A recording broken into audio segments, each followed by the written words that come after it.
Hey y'all, MAB Investigates here. I'll be introducing you to my beautiful, lovely wife, Mrs. MAB. Hello, YouTube. Here we are. That's a little close. You're good. We don't have anyone yet. No, We can just hang out and BS till we get at least one person. There's two people watching, me and you. yeah. Oh, oops, let me turn this down. There's two people watching. Okay. Yeah. Well, We got one. Laura Stevens. Laura Stevenson's wife. Woohoo! Laura, We got one. what's up? You're our one watcher. We have a person in the chat. How you doing, Laura Stevenson? You having a good day? Are you on the 3 p.m. time slot or are you somewhere else? That's right. It's 6 o'clock back east. Yeah. What does it say? Okay. We got a pretty good show today. Eastern Standard Time's here at 6:04. Hopefully we'll get some people watching later. Well, I've been researching this Charlie Kirk thing for a while. A long time. And all the different theories, that his lapel mic exploded. Tyler Robinson shot him from the low C center roof. There was a guy behind a bush behind him in the upper area, blah. And I've been following the FBI, what they're saying, and none of it makes any sense. So I had to do MAB had to do a little investigation, which is why I'm MAB Investigates. And I believe, found the most likely scenario of what happened. Wild. Yeah. It's kind of wild. There's lots of moving parts here. Yeah, it's pretty crazy. So we usually at least have, we got 5 people watching. That's enough. Oh, hey. I was going to start chit-chatting about the weather because here in sunny California, it's 80 today. Is it? Is wild. Yeah, it was 80 it doesn't when look I went into like town. 80. It's cool, but you can feel the fall in the air, like the sun is definitely lower. Hey, brother, H. Davis. Good to see you, brother. Hey, H. Davis. So I was just going to ask what the weather's like around the country because that's always interesting to me. What's the weather like where you are, H. Davis? And Laura, if you're on the East Coast, that's it's probably cold. Who knows? There could be a heat wave, but we're supposed to get a warmer, drier winter this year, a La Nina winter. Can you see Mab's hands? Mab's hands are tore up. Show him your fingernails. This is what Mab's hands look like. Been in the MAB lab. These are what my hands look like. Kind of wrinkly. A keyboard warrior's hands do not look like this. This is a working man's hand, okay? 71 degrees. Where are you at, H. Davis? Down south in Alabama or something? Where'd you get Alabama from? I don't know. I just guess Alabama. So Indiana, honey. Hey, I'm from Indiana. I'm from Anderson, Indiana. Anderson. I lived there till I was 15 years old. My first job was corn detasseling at 12 years old, and I made $1.35 an hour. You sound like your dad. Really? Yeah. Oh, no. I don't know. You said something this morning, some word sounded just like him. So when you try to have your Indiana accent, you sound exactly like your dad. Do I try to have an Indiana accent? I've never tried to have any accent. I just talk like I talk. Oh, I do. No, sometimes you'll revert back to your I Indiana don't have roots. accent. You have accent. You have boyfriend. Not that. You're like MAB. Does MAB have big tool? Yeah. You did a speech in Indiana. Where's your hometown, H. Davis? Yeah. Where are you at in Indiana? And what'd you do a speech on? Public speaking. That's Special Olympics impressive. or something. I vaguely remember him being involved in like Special Olympic type stuff, coaching or something. I don't know. My memory's not that good. Yeah, your memory is pretty good. That's why you have no boyfriend. Because you talk like idiot. That's why you have no boyfriend. Because you're all idiot, man. That bit put that comedian Angela Johnson on the map, man. It was so good. She was perfect. You did a speech in Anderson? No way. Yeah, at the college, right? Hicktown? At the college, I bet. Little Hicktown of Anderson, Indiana. My mom went to Anderson College. You live an hour from Indy. I lived an hour from Indianapolis too, but it was south. Mab's mom lives in Muncie. Same as David Letterman. Oh. Yeah, he's from Muncie, Indiana too. Not at the movie theater. No, at the movie theater. Wow. That's cool. Now we have 6. Woohoo. Hey. How you doing? Rhonda R60. R60. Welcome. Thank you for popping in. Okay, so yeah, I've been investigating this Charlie Kirk thing. And I think I was out getting my hair colored while Mab was doing all this investigation, so I haven't seen or heard any of it other than his little synopsis. And he said, Mrs. Mab, you need to be here because you know about bones. So here I am. I don't know what he's going to say. Okay. We are going to watch the video. I'm going to share my screen here. And it's going to be this one. Okay. All right. Ooh, that is tiny. I can't really read it, but he's probably going to read it. Now, this is a guy called Trigger Smart on YouTube. He's got 41,000 subscribers. And one of his viewers sent in this theory of how Charlie Kirk got the injury to the front of his neck. Now, I know as soon as this thing happened, I said, I know who did it. And I know it wasn't Tyler James Robinson or whatever his name is. Oh, let me give some warnings. This is all alleged. The views of the subscribers and the views of MAB Investigates and the views of Mrs. MAB are only opinions. They are not facts.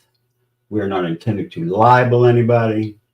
We are using other content under the 1976 Fair Use Act. And that's that.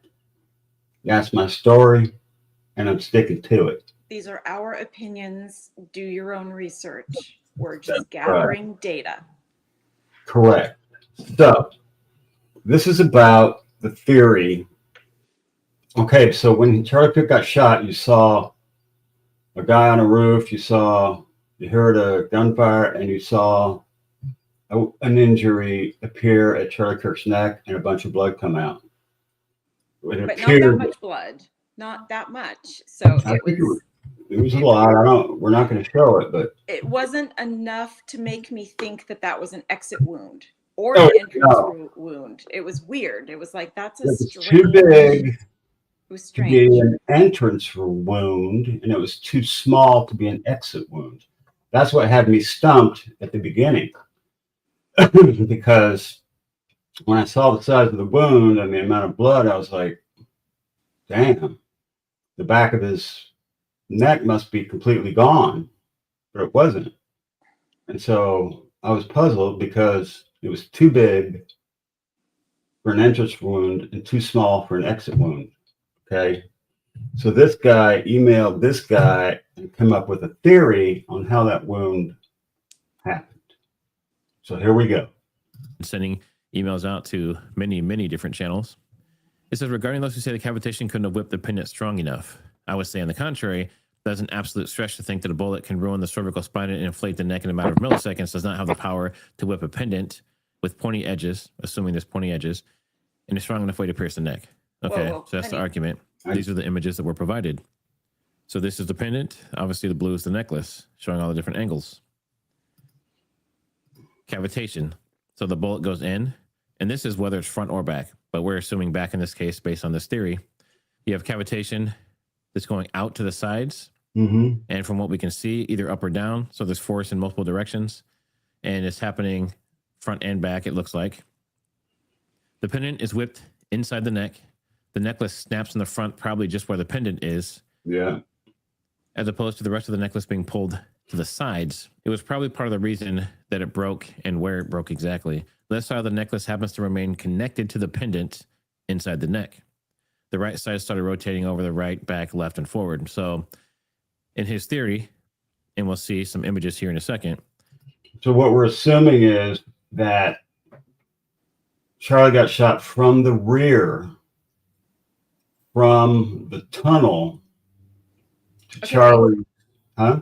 Can I interject for a second? Go ahead. This guy speaking really quickly, and he kind of has a lisp, and it's very hard to understand him. I heard him last night while you were looking at this, so I heard what he said, but I don't know if our listeners can actually hear or understand what he's saying. So I wonder if we should break it down or slow it down a little bit, because he gave you a lot of information in that 30 seconds, and I could barely understand it. Okay, well,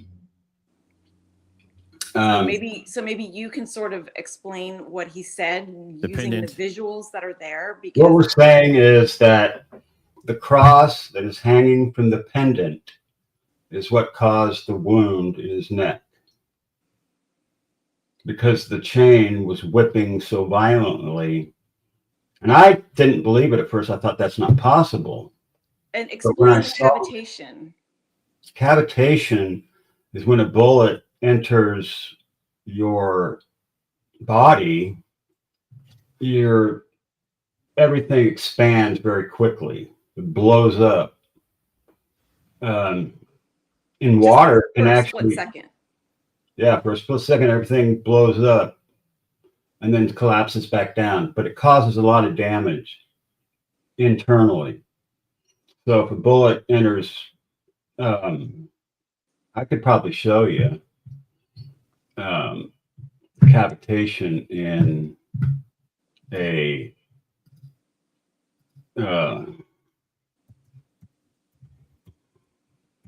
do you have the pictures in there somewhere of the neck kind of getting big and getting smaller again? Okay, then we can address that later. I just wanted to make sure that everybody could sort of follow what this guy was saying, because it's really fast.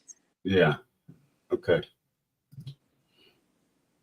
Thanks. From the cavitation is whipped up into the neck, snaps on the right side, in the back, and starts to whip around. Yeah. And you see it's still stuck, and it's whipping around the body. And as we keep coming, obviously the motion you would expect, flying around, and it ends up still stuck, hanging over the left shoulder. Yeah. Now that's his necklace. That's the necklace he was wearing with a big cross on it, and the cross.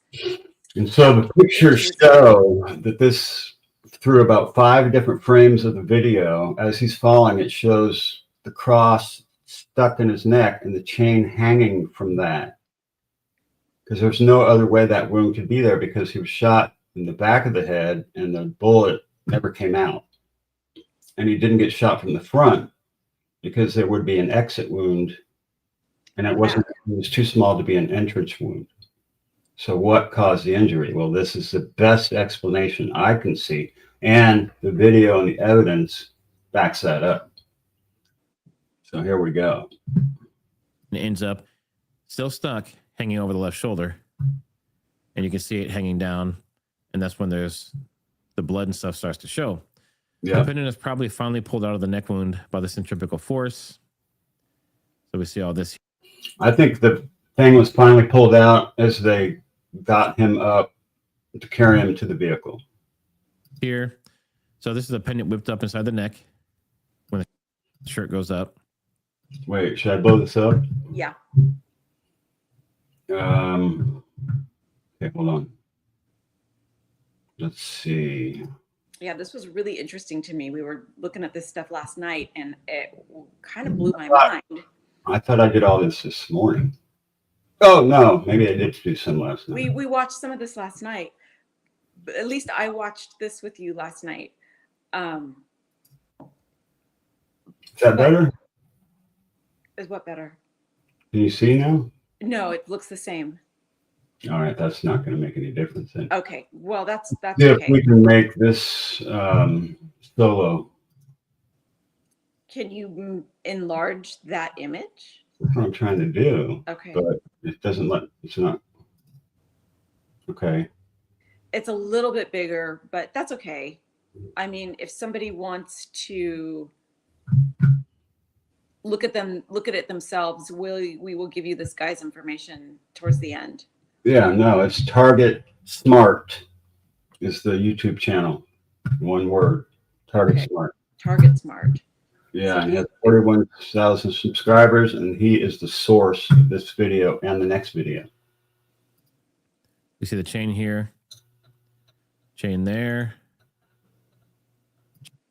Okay, so we're looking at the different frames of what the position of the chain. Chain's still flying. And as we go through all these frames, Chain is still Chains in the blue. neck. Now, I saw videos where you could see the chain flying as soon as he got shot and the cavitation happened. The necklace broke and the right side of it started whipping around his neck. you see the chain still appears to be attached to his neck. To his neck. Now that's one side of it. Went from under his shirt into his neck, and then the chain flies all the way around like this and lays down for multiple Which means frames. there's something there anchoring it. Something has to be anchoring that chain, or it wouldn't be vertical like that, hanging from him. Correct? Correct. So You just sure? by the way, Could be. only this article is visible on the screen. You are not visible anymore. I know. Okay. This theory that the pendant went into the neck. And obviously they've covered this to not show any blood, but you can see it still appears to be anchored. You can see this chain right here I'll be back in a second. going up. See here still hanging over his shoulder. Oh, there, it's Now most chains multiple. are going to have enough weight that if this was And that was a heavy chain. It wasn't no light chain. just simply hanging on the side of his shirt or something, it definitely would have fallen off by now. Yeah. And you see here, it's wrapping around his shoulder and comes around this way. Same here. So at this point, it seems like it's attached to him. So how is it attached? It was just hanging around his neck. So in this case, it does seem like something is holding it in around that area. So this theoretically would make sense for this theory. Now I received another message. Upon examining later of the rotating necklace footage, it turns out the necklace keeps dangling there, still stuck in the neck until the camera turns away. So the necklace with the pendant probably got pulled out of the wound only as the security guys were putting Charlie on the ground, or someone pulled it out actively.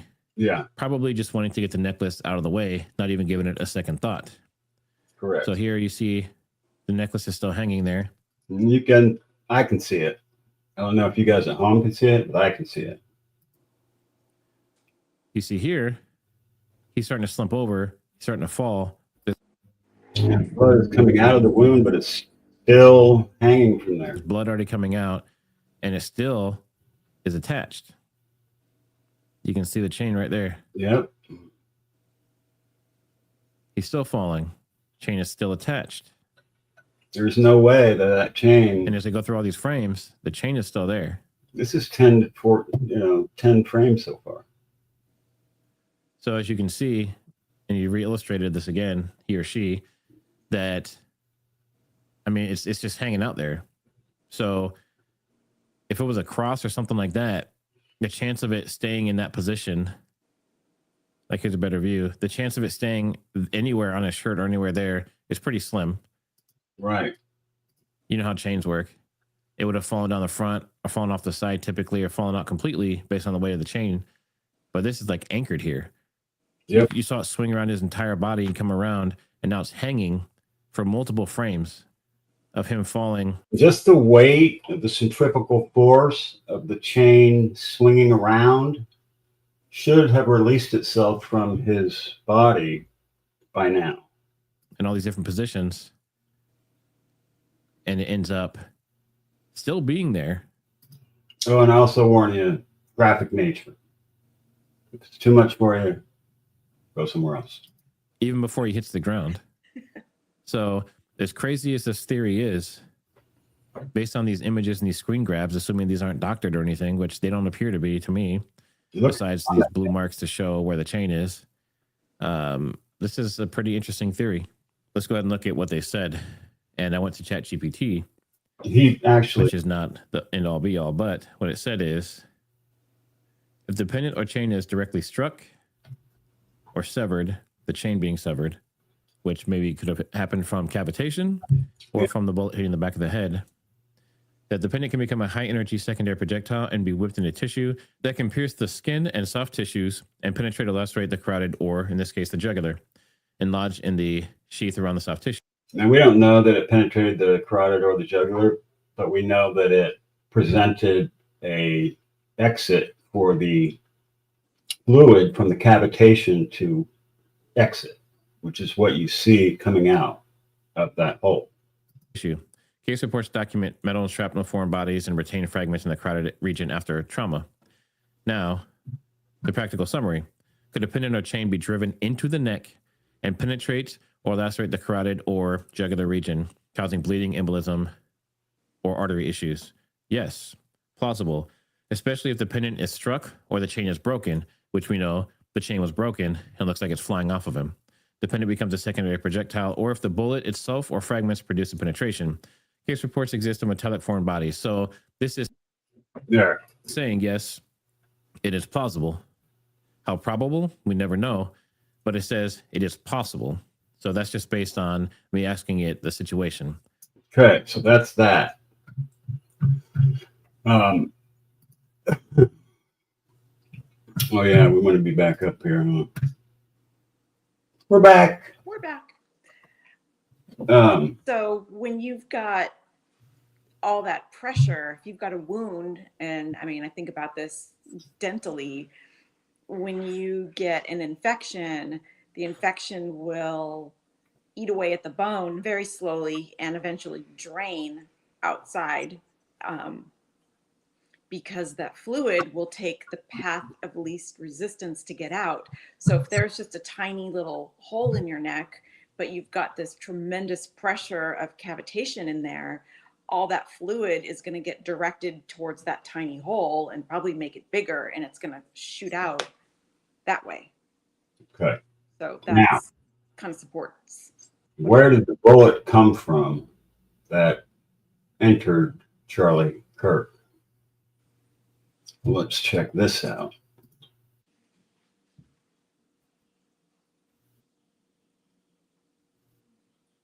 Check it out. And I think this subscriber hit it on the nose, or I'm at least in the high 80s to 90% sure this is what happened.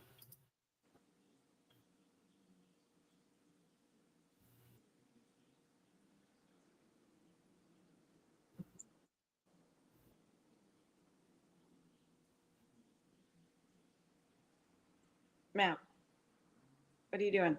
Excuse me? Oh, I didn't share the fucking screen. See, I'm not a real YouTuber, just like that lady said on Turtle Island. He's not a real YouTuber. Vote him off. We're getting there. Come on, man. We're doing the research. We just don't have staff. doing it ourselves in our spare time. Because we have day jobs. That's right. Oh. Points the shooter, new images, all resources in one email. This is from Kalakukul at proton.me. 6, he's going to read it. This is a final explanation of the backshot case. It explains the stuck bullet as per the autopsy, as well as a front wound, pinpoints the probable shooter, and is better structured and contains more detailed images, notes, and resources in a single email. So here's the events according to him or her. A dark car on the top. Listen closely, because this is, I believe, what happened. Because of the autopsy and everything, all the evidence points in this direction, in my opinion. Tunnel behind Charlie. Little to the observer's left opens a trunk. Let's start over. This is a final explanation of the backshot case. It explains the stuck bullet as per the autopsy, as well as a front wound, pinpoints the probable shooter, and is better structured and contains more detailed images, notes, and resources in a single email. Press 1 in the chat if you can hear this well, or if I need to turn it up. So here's the events according to him or her. A dark car in the tunnel behind Charlie. That's better. Little to the observer's left opens a trunk seconds before the shot. Bullet comes from the back to his head, mostly horizontal. Little from observer's left. The bullet hits the occipital bone.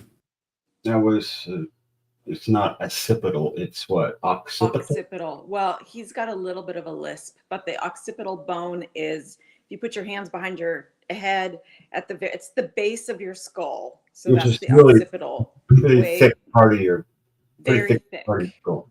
Very thick.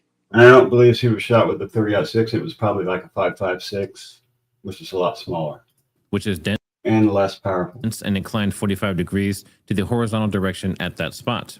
It ricochets down and travels between the scalp and the skull at around 80-degree angle. And yes, we are going to look at visuals. At that time of the impact, there was a puff of air, as shown by video more below, lifting the back collar and blowing the back of the shirt, which occurs before any neck cavitation.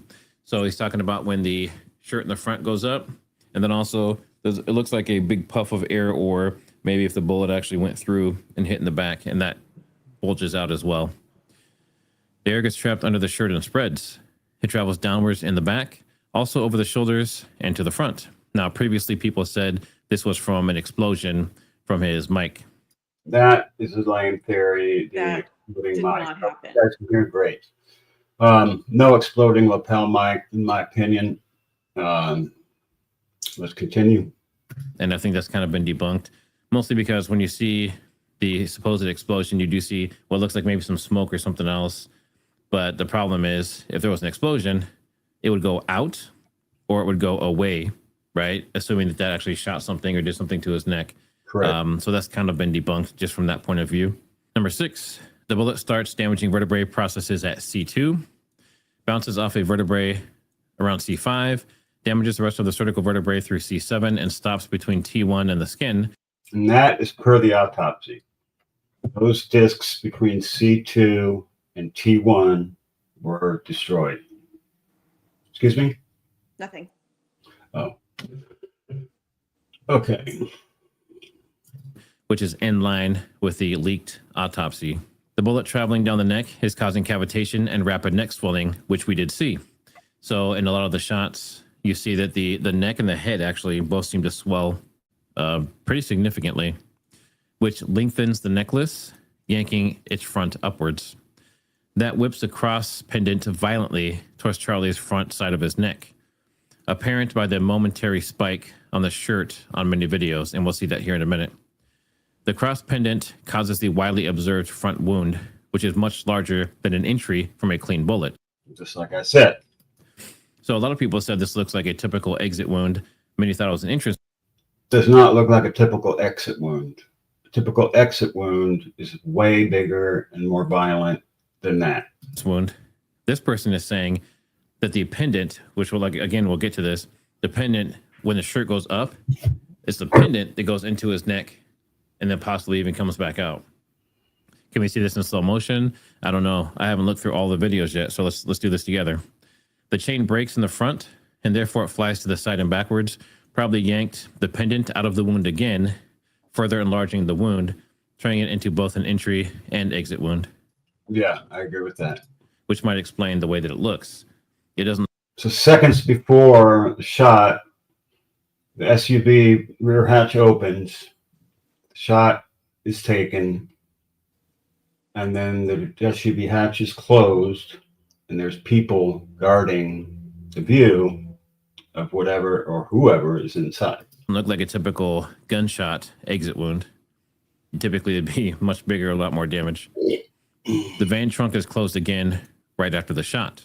All right, so now according to this person, basically what's happening is there's someone behind Charlie, behind the stage, at a certain angle, which we'll see in these images coming up. And they took a shot and hit him from behind, and then it bounced around in those vertebrae, and the impact and the way it hit the neck directly from the front, go through a vertebrae, and stop right behind it are low. And it would not damage the rest of the vertebrae, as the previously communicated findings suggest. Good point. The bullet was actually traveling downwards along the spine. The front wound is explained further below. So now I'm definitely gonna have to zoom this out. So this is the bullet hitting pretty much horizontally, even on a slightly upward trajectory. The face is still numb, so it's hard to make some words, to enunciate some words. But it hits the occipital bone, deflects downwards, destroying these things, and ends up under the skin right above T1, which is your kind of shoulder right here. Oh, okay, so this is kind of the structure. So again, the shot would come from behind the tent, right? So in this case, and we'll talk about this here in a second, he actually brings it up, is he shooting through the tent itself? Because you can see through that tent, it's semi-transparent. Yeah, or the tent is a sheer fabric that you can see through. Or the person could have had a, hey, fuzzy bedhead, good to see it. Or the guy could have had an infrared scope, which would have made the sheer material disappear, and it would, you know, give him a clear line, clear shot line. Or was it just the right angle? And I think it's the right angle from behind. This isn't up behind like the building shot that they're talking about before. This is directly behind him. Yeah. So in this case, it comes, hits the occipital lobe, bounces down, breaks a couple vertebrae on the way, and then it's lodged there under the skin. Now this makes sense. It's hitting the back, coming here, but everyone's going to ask again, well, what about that wound in the front? Well, that's where this gets really interesting, and actually why it made me want to do this video. Right before the impact, without any disturbances, you can see, let me zoom in again here. Now we're going to get ready to see the puff of air from the ballistic impact. Yeah, you got to look You can closely. see that. No, you can see it pretty good. Oh yeah, look closely. Everything looks normal. His neck is not swollen. His shirt's not flying up. The bullet likely came through the backdrop.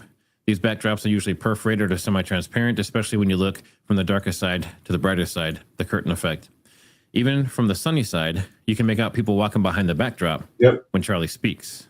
And then we have a short here to look at. Now, this is the short that he's talking about. He's saying you can see through it.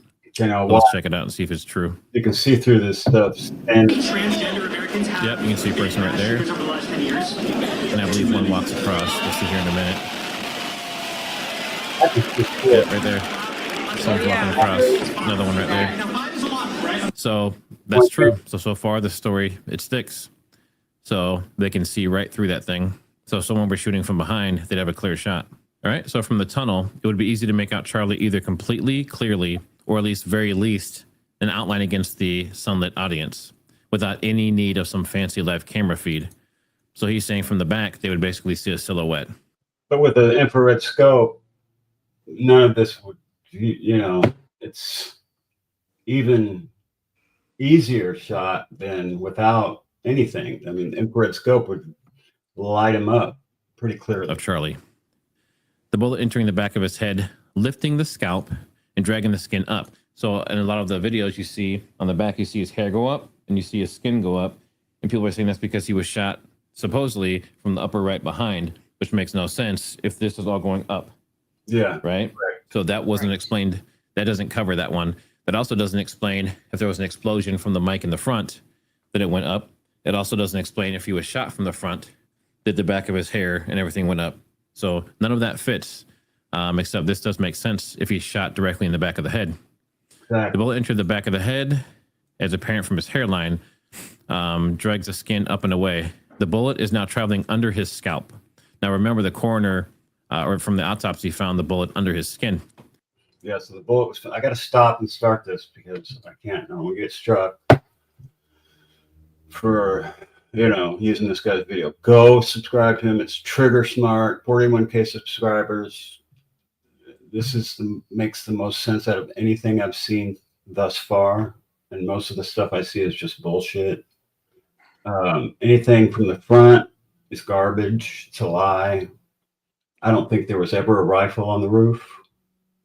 I think the rifle was always in the woods, and we got some more pretty shocking evidence. And if he was shot from above, that trajectory doesn't make sense at all. And the trajectory of the bullet and the destroyed cervical discs and the bullet still being in there. yeah, Now the surgeon or somebody made a statement that his bones were dense and he was like a man of steel and it was a miracle. maybe. Oh, bullshit. The narrative, they're sticking to a narrative. I mean, the occipital bone is a thick bone, but Yeah. it makes way more sense that it ricocheted off that and went down. Especially if it was a lighter caliber. Let me go grab something real quick. A prop. Okay. Talk to the chat. I mean, this is obviously not my expertise, but if something was coming, down like this, it would have had a way different trajectory than if it was coming straight, maybe down a tiny bit. It hits the back of your head, which is a big, thick bone, but then it's going to continue to go down a little bit. And also, I think I know what visual aid MAB is getting, but it couldn't have been the type of bullet that they're saying it was, because if it was that big, it would have just made a way bigger mess on the inside.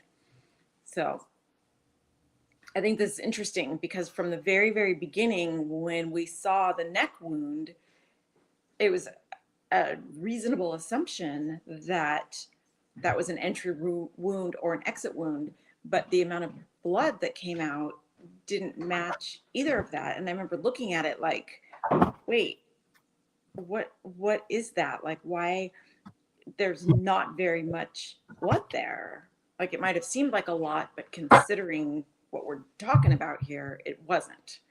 Keep All going. right. I got one more thing to do. I was going to say, what visual aids do you have for us? No, that's really all I have to say about that. The chat stopped, kind of froze on your phone, so I don't have anything. Let's see. Okay. And it looks like, it is so freaking weird to me. It looks like there's a spot on the wall behind my head, but then when I turn around and look at it, there's nothing there. Oh, it's on my computer screen. I kept looking around like, what is that dot on the wall? What is that? And it was a speck on my screen. Okay. I thought there was a big spider. Is a 308. Whoa. Okay. Put that next to something for size. This is my finger. That thing's huge. What's that, like 4 inches? 3 inches. That thing's big. It's almost as long. It's pretty much the same size as my index finger. You kind of have stubby fingers, but Yeah, I do. But a 30-06 is bigger than this. Okay. So that's huge. Yeah. That would have decimated him. Yes. Okay, let's continue. So the scalp is firmly attached to the skull. Therefore, decapitation in that area can be smaller and more rapid than in the neck. Mid-air bullets don't usually create any air turbulence, but the impact and rapid change of direction made that happen. Also, the bullet might have started to tumble when going through the backdrop, which added to the effect, and that's true. So say if it was a AR-15, because I don't think a bullet would tumble from going through a sheer material. Just saying. I know this wasn't a 30 A out. little bit. I wouldn't even say that. It's possible. But this is a very short shot. I mean, this thing is not very far from him, as you'll see coming up. 6, no matter what angle it was shot from. Yeah, And look his at the hair. shirt puff. You can see the shirt and the hair puff right there. Yeah, the shirt is blowing out of the neck right there, and the hair is blowing up because the shot went right into his hairline there. Not, you'd see it if it was below the hairline, but it's in the hairline. It's in the hair, above the hairline. It would have probably exploded his head, not to be too graphic. Yeah, if that was a 30-06 and he got hit there, it would have went straight through, blew his head to pieces, and would have been brain matter all over the place. And I've seen people shoot through cow bones. Today I watched a bunch of people blowing through lots of stuff with 30-06. 30-06 will go through a half-inch, mostly go away through a half-inch steel. For 3/8 steel, it goes right through it. 3/8 steel, like the stuff I got out there. But you can see here very clearly compared to that earlier picture. So his back of his head is basically a straight line, right? Yep. No cavitation. You come down here. Yeah, look at You that. can see clearly, all of his hair and his skin and everything. Okay, that to me is stark evidence that he was shot from behind. Right. Look at his shirt. Yeah. It looks like a hoodie. Yeah, it's the first indication of the ballistic impact right there. You can't tell me he was shot from the front. It's just not going to happen. Unless he got shot twice at the same time, and that didn't happen either. That didn't happen. It's sticking out. I think if Tyler Robinson did anything at all, it was just shot in the air or just to make an acoustic signature up there, but didn't really shoot at Charlie Kirk or anybody else or anything like that. Maybe he shot in the air or something if he was even made a shot. That's what I was thinking. Yeah. There's a lot of pressure and also a lot of pressure here. So it seems as though something came in from this direction and hit very hard. Now, remember, if it came from this direction, it also hit the vertebrae. That would explain the seizing and things. So tell me what happens when the spinal column gets hit or severed. You don't know? Me? You? Yeah. Well, at that level, C1. First, the whole body will go like, it seizes up the whole body. It kills you instantly because that's basically the area of your Nervous that system. area is called the medulla oblongata, and that controls your respirations and your if you're severed at C1, 2, 3, you're a quadriplegic. You're dead. You're dead. I think Christopher Reeve was severed at like C3. First thing that happens though is your whole body will tense up for a split second and then relax as you get killed. Things that he did as well, because it would have immediately incapacitated his spine. The puff of air gets trapped under his shirt, traveling away from its source down, and also spreads around the shoulders to the front, which makes sense because the air would get trapped inside of his shirt and it would have nowhere to escape, so it would move around. The cavitation occurs in his neck. And see the chain on his head? Yeah, you can see it there. That is not an earpiece or anything like that. That is the chain he was wearing around his neck. And I don't know if the bullet hit it or what. That's the cavitation. Yeah, the cavitation caused that. The chain to whip up. The neck expansion whips the necklace up violently. It breaks and flies backwards. So you can see that here. A lot of people said it was his earpiece. Now, I can't from this picture, I can't definitively say if this is an earpiece or a necklace. I do know that these earpieces were supposedly clear. So I'm not sure how well you would see it, or if you would see it this well like you do here. But this person is saying that the expansion whips the necklace up violently and it breaks and flies backwards. Now there's a source on that. Tremendous kinetic energy, and yet he doesn't seem to be moving backward. What I'm saying is something with barely enough kinetic energy to penetrate his neck hit him, and just like when you throw a baseball at a bed sheet, it creates a little. Unfortunately, this app doesn't give me precise control of frame by frame. Now, right there. I just want to go back one frame. Let me see if I can go back one frame here. Now, see all of this here, whatever that is. Like they're saying, most likely his necklace. You'll see the frames before. There's no earpiece. No. I mean, look, there's the earpiece is clear, granted, right? Supposedly, but if you look here, I mean, I can't. Can I zoom in on this? Let me see if I can zoom in on this. Yeah, I can't really zoom.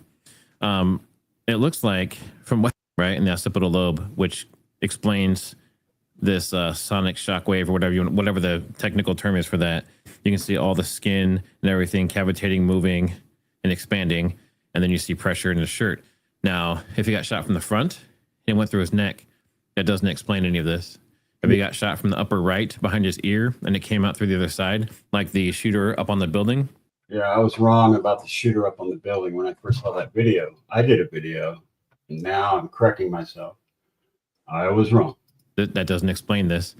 If it was the explosion in the front from the pager or from the mic 2, the DJI mic 2, that doesn't explain this either. So none of those other options explain this.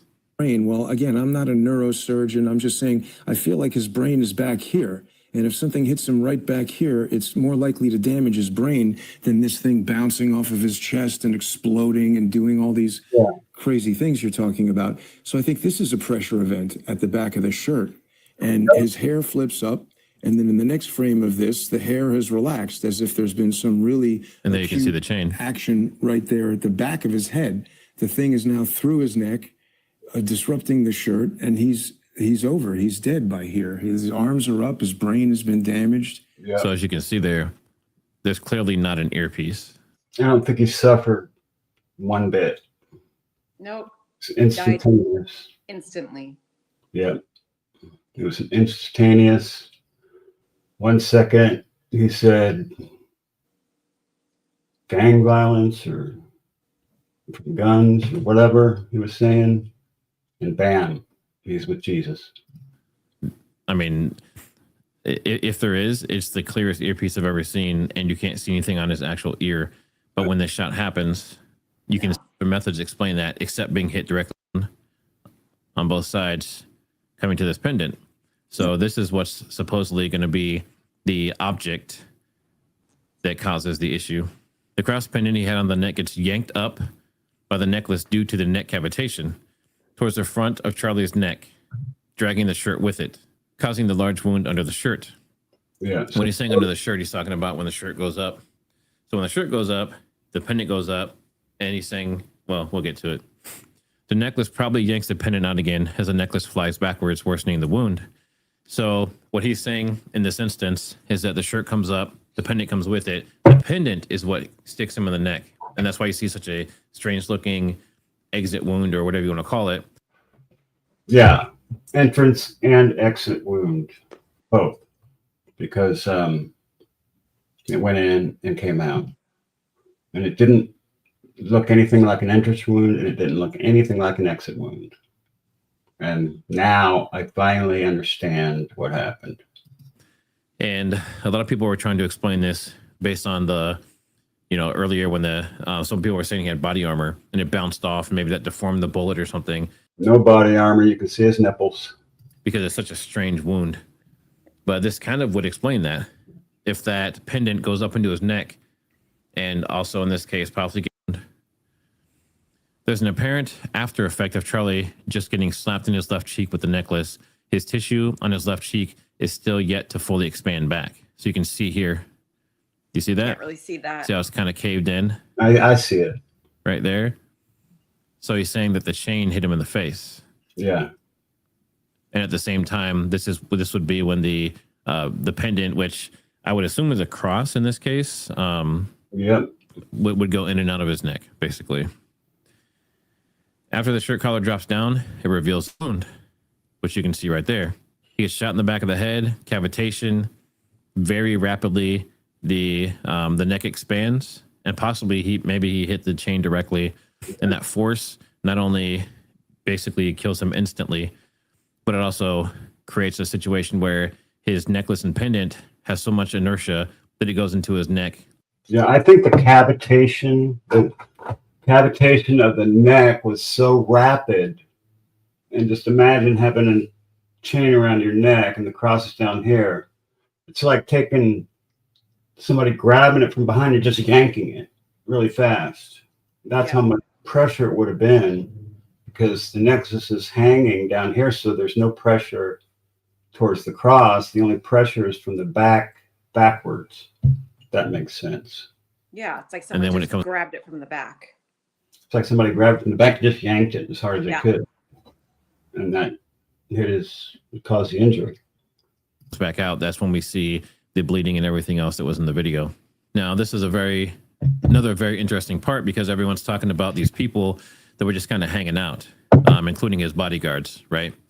Saying they were doing hand signs and they were grabbing things and moving things and doing some suspicious activity. And one guy was wearing sunglasses and looked like he actually took a picture, for example. But this is a whole different point of view coming up here.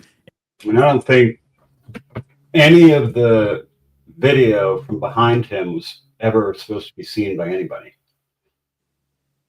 Just making that point, because the narrative falls apart right here. I mean, how can you believe what the FBI is saying at all right now? It's just totally bullshit. What are the FBI saying? That he got shot from Tyler Robinson from the roof with a 30-06.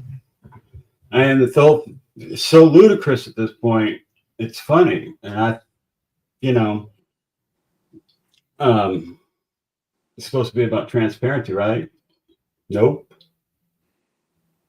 Both of them, Trump and Patel and everybody involved in this is following the narrative that they have created, just like every other psyop you've ever seen.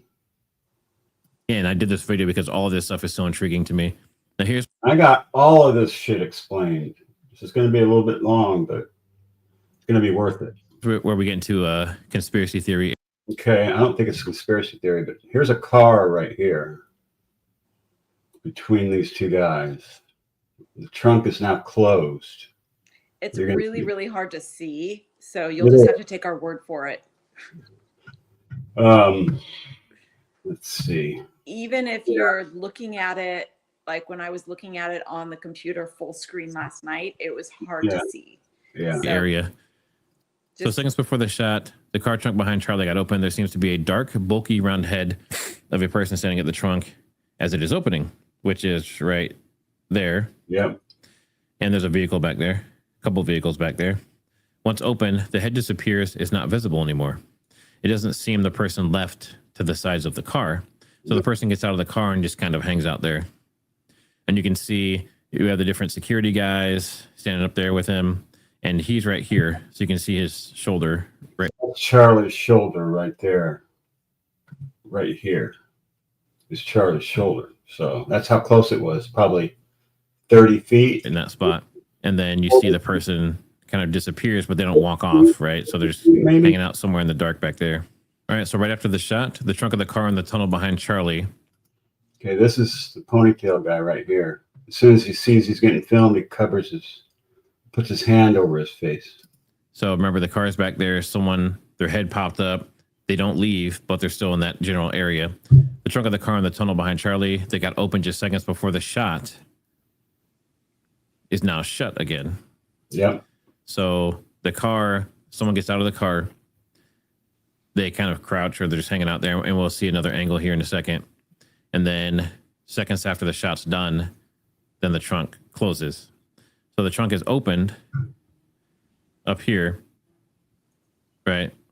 So seconds before the shot, the trunk opens. Someone seems to get out, Right there. Trunk is open. Bam. And then here, now the trunk is closed. Yep. And that's just seconds after the shot. And that would be just like a professional hit. So somebody Some was people are in fleeing the to- trunk. Yeah. Okay.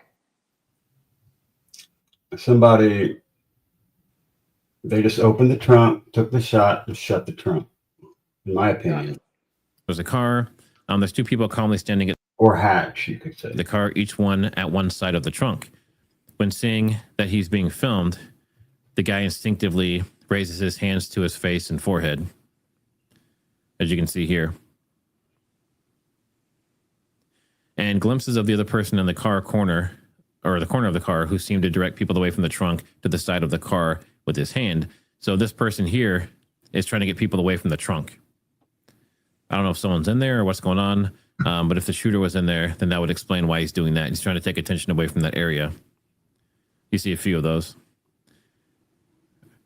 All right, and then you can see, we're going to see a very interesting thing here in a second, but you're seeing reflections of other people running around and a few people standing here, right, kind of blocking the car, guarding the car.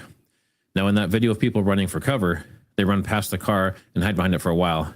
For 4 frames, it looks like there's something like the barrel of a gun pointing up and being put down within those 4 frames inside the car trunk. Now, the barrel definitely doesn't look like the person on the other side of the car. It looks like some object moving within the car. At one point, it also looks like the head of a person next. See this thing right here? This down here Yeah. is the supposed muzzle.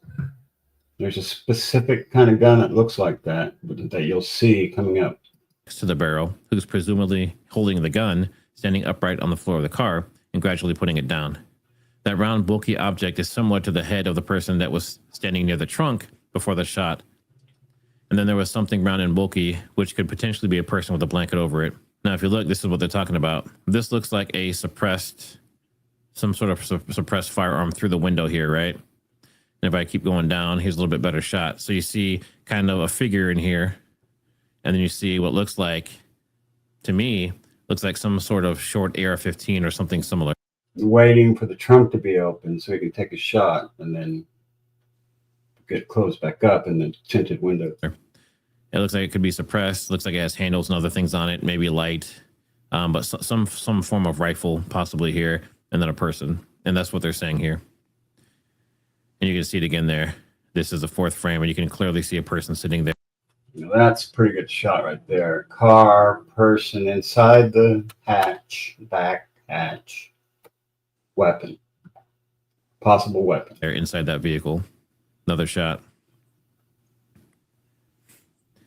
And then this is the person. You can see the seat, and then you can see hair.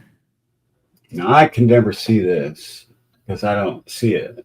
I saw it last night. It's one of those like tricks, those like trick pictures where you see a horse or you see a feather or, you know, something like that, where you got to look at it a certain way and you can, all of a sudden you can see the image. And I did see it last night, but it's hard to see it today. And of course I can't point at it, but I did see the shape of a head and like hair in that reflection last night when MAB showed it to me. But And you can see the person, kind of their head, See the head. area right here. Yeah. So you have people outside the car trying to prevent people from looking inside the car and being near the car. And you have someone clearly in the car that looks like they have a firearm. Yeah, that one in particular is interesting. And when you see the gun that looks like, it's like, man, that's exactly right. Sitting with them in there. And this was just seconds after the shot. There it is. See that muzzle? That looks like what it is. Bam. The end of the object is not totally different than the barrel of a PCP gun with a silencer adapter at the end. And the overall shape of a gun, possibly wrapped around with something, is apparently there. What is a PCP gun? I don't know.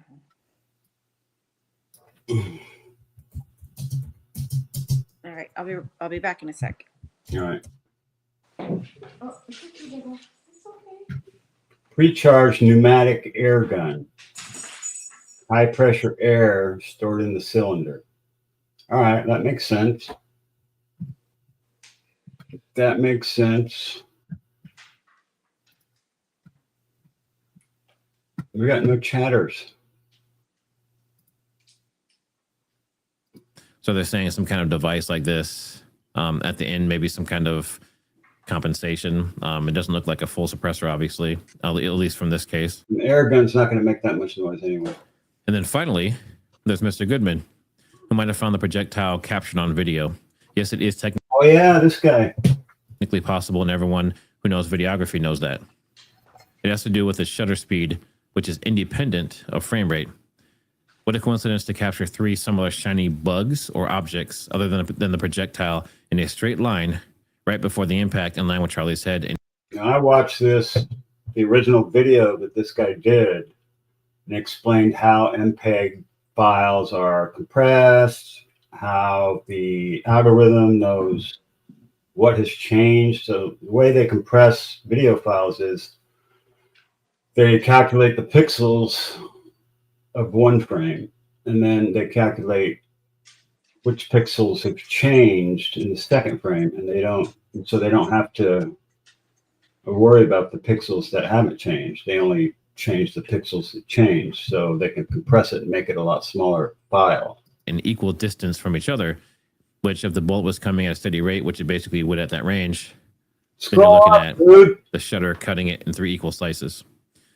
My whole explanation doesn't really need this point, but it's good to be aware of. So now what he's saying is, due to the frame rate stage and coming toward...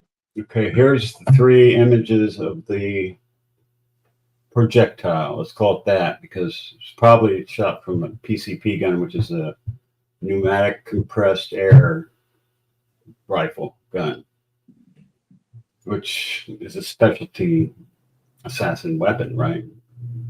1, 2, 3. Now, 3 flies equally distant.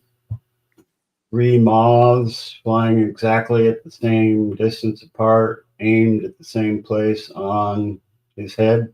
Probably not. Or 3 separate flames catching a projectile heading towards his head, which is what I believe. Pretty stunning. towards the back of his head. This is the first time since, you had an RFK, you had 9/11, all these different things. But with the internet the way it is now, and had all those people there with all those cell phones and all those cameras running, it was almost impossible that you were going to get away with this, right? And they haven't gotten away with that, unless they just, in my opinion, they're just going to stick with the story. They're going to railroad Tyler Robinson, and he's going to get convicted, and they're just going to move on, and justice will never be done here. Now, if this is the case, then all of this so far that we've talked about would make sense. And the reason he got taken out is because he was not controllable, as you'll see. And like you said, the frame rate of the camera would chop it up as it comes in. So if this had been further away, then we may see 6 or 7 of these that were split apart in that same straight line, right towards the back of his head, occipital lobe. And that's even pointed downwards, so it gives more credence to it being ricocheted downwards. So where did we get that footage of the projectiles? That was from another guy Okay, that did the whole video on it. I saw it last night. got it. as I'm going through all this and review, So I've probably seen 20 videos to come to this point. I haven't seen anything that made sense yet, except for this. This is the only thing that makes sense. And I think this is going to be what makes the most sense. I mean, I've heard people talk about all kinds of crap that just doesn't make any sense at all. It's professional sniper videos and peak prosperity. The guy is figuring everything out. And it's like, Jim, come on, man. You can't fool the Mabster. From the very second I saw it, I knew what happened and who did it. And it didn't take me very long to figure it out, about 5 minutes. Viewing it, he actually sends me another email. And he says, I might have just found the shooter's arm and elbow. It seems during the shot itself, he might have actually been next to the car. Let me zoom in here. Next to the car, lowered kneeling, elbow to the side when aiming a gun. See these images. So the same guy with the ponytail who was later calmly standing at the rear corner of the car after the shooting. That's number one. So he's standing right here. And then we have number two, a bulky, dark head of a person. That's the one who got out and shot. This is a shooter. So now to me, this actually almost looks like a person wearing a mask, to be honest. It's really hard to tell, but definitely a person, definitely dark, standing next to another person. And then number three, an elbow of a lowered, kneeling person sticking to the side as when aiming. So it looks like this person might have, maybe that's the elbow or the arm right there. And it doesn't take long to make that shot. If you're practice, it's just like this. Boom. That's it. 1 second. 1001. Holding the gun, aiming Maybe 2 seconds at the most. towards Charlie Kirk, who is sitting right here. This is all seconds before the shot. Trunk starts opening. Guy one starts adjusting his ponytail, taking up more space and providing more visual cover right here. Right there, yeah. The other person is now kneeling down right here. And this guy has to move. You can't see me pointing. It's so brazen, though. I mean, there's know. security right there. They're part of it. They're part of it. Security's part of it. Yes. They had this thing going since June, May, June, somewhere in there. Head two is not visible anymore. Elbow three still hanging in place there. You see it right there. He ducks Okay. back to the car. Charlie Kirk sitting right here. Clear line of sight. Neither one of his guards is looking behind. They're putting all their effort forward, even though they didn't have snipers on the roof, and they kind of missed that whole thing. There's a pretty good chance the shot didn't come from the roof, according to what this is saying. Exactly. Elbow three moving around slightly right here. I see it. The other one is, for some reason, putting both arms up. Yeah. Why would that guy be doing that? I'm just going to hang out like this for a while. Don't walk. Don't look behind me. These guys should definitely be identifiable based on TPA, Turning Point USA. They should be identified. The security guards. Yeah. Yeah. This guy right here, this guy back here, this guy in the white. The bodyguard behind Charlie steps aside, which might have enabled clear visual the shooter has been waiting for. So this person right here. So he's right in line with the corner of the tent is right over left ear. These What? bodyguards are stupid for not watching his back. They're not Bodyguards watching. are in on it. I know. But if you think about it, if they should be facing away from Charlie, In a circle. watching his back. Right. Right. So this is like, they're no help to him like that. No. If you look here, they're kind of blocking the shot. Oh, see that? What? First, his head was to the right of the corner of the tent. Which one? The guy in the black? Guy in the black. Now watch where his head is. And the guy trying to make the shot, this guy's standing in the way. And he moves. Watch. Shot here. Then you come down here, and then See, he moved Up He and moved over. over. up and over. And that opens up a straight line to the back of Charlie's head at that angle. and move this way a little bit to their right. The shot follows quickly after. The shooter might not have been able to move around freely and needed to stay right at the sweet spot. Yep. Where he knew he would be least visible, most covered by person one, possibly person two, the car, tent, and other people facing away from him. when the shot happened, this dude has both of his hands up like this, blocking the view of this guy. Both these three guys are all blocking the view of the shooter who's taking him out from the back. This is a close-up of the ponytail guy right here. And this is the vehicle that opened up and took the shot. Okay, let's do a quick recap. So vehicle opens trunk from behind Charlie Kirk, behind the tent, where no. We already know what happened. We don't need a recap. Now, what do we got here? Oh, so now that we know what happened, we find out some other interesting stuff. Like what? Remember, we can't see that, Mab. What? We don't see what you're seeing. Oh, yeah, I got to share the screen. You guys can't see where I'm sitting and just freaking see what I see? They're not sitting next to you. I'm not even sitting next to you. All right. There we go. And I highly implore you to do the same. Okay, so who is this guy? Let's give him credit. Utah.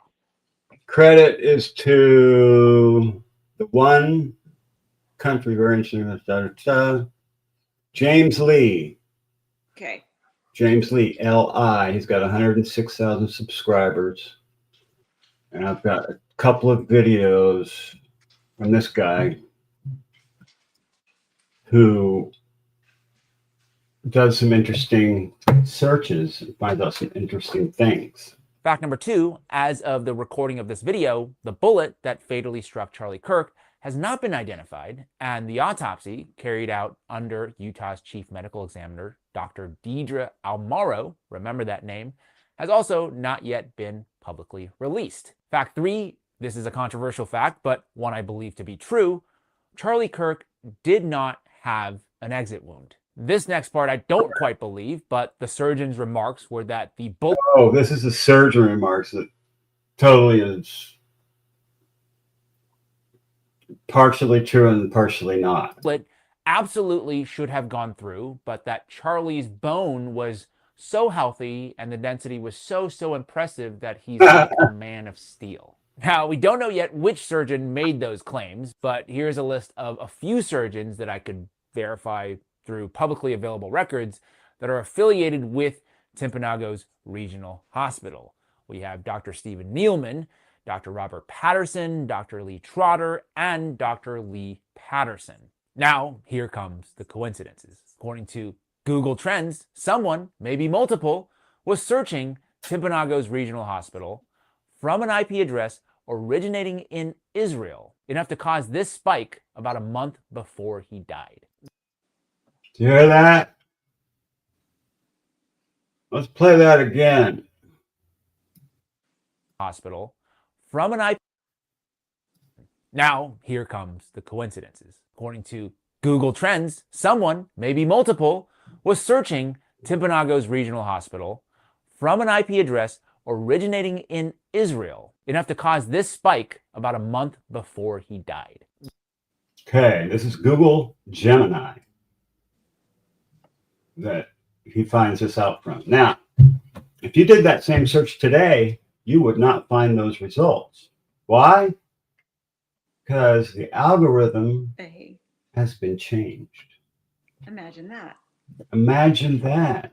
Who would have the power to change the algorithm so that you couldn't search what other people searched and where they searched from? That is bizarre, isn't it? A Yeah. bizarre coincidence, Bizarre coincidence. I agree 100%. I have to say. But remember, we are not drawing any conclusions. We're only making observations. That's right. This is just a legend. This may be a mistake. We don't even know what the name of the Israeli secret stuff agency is.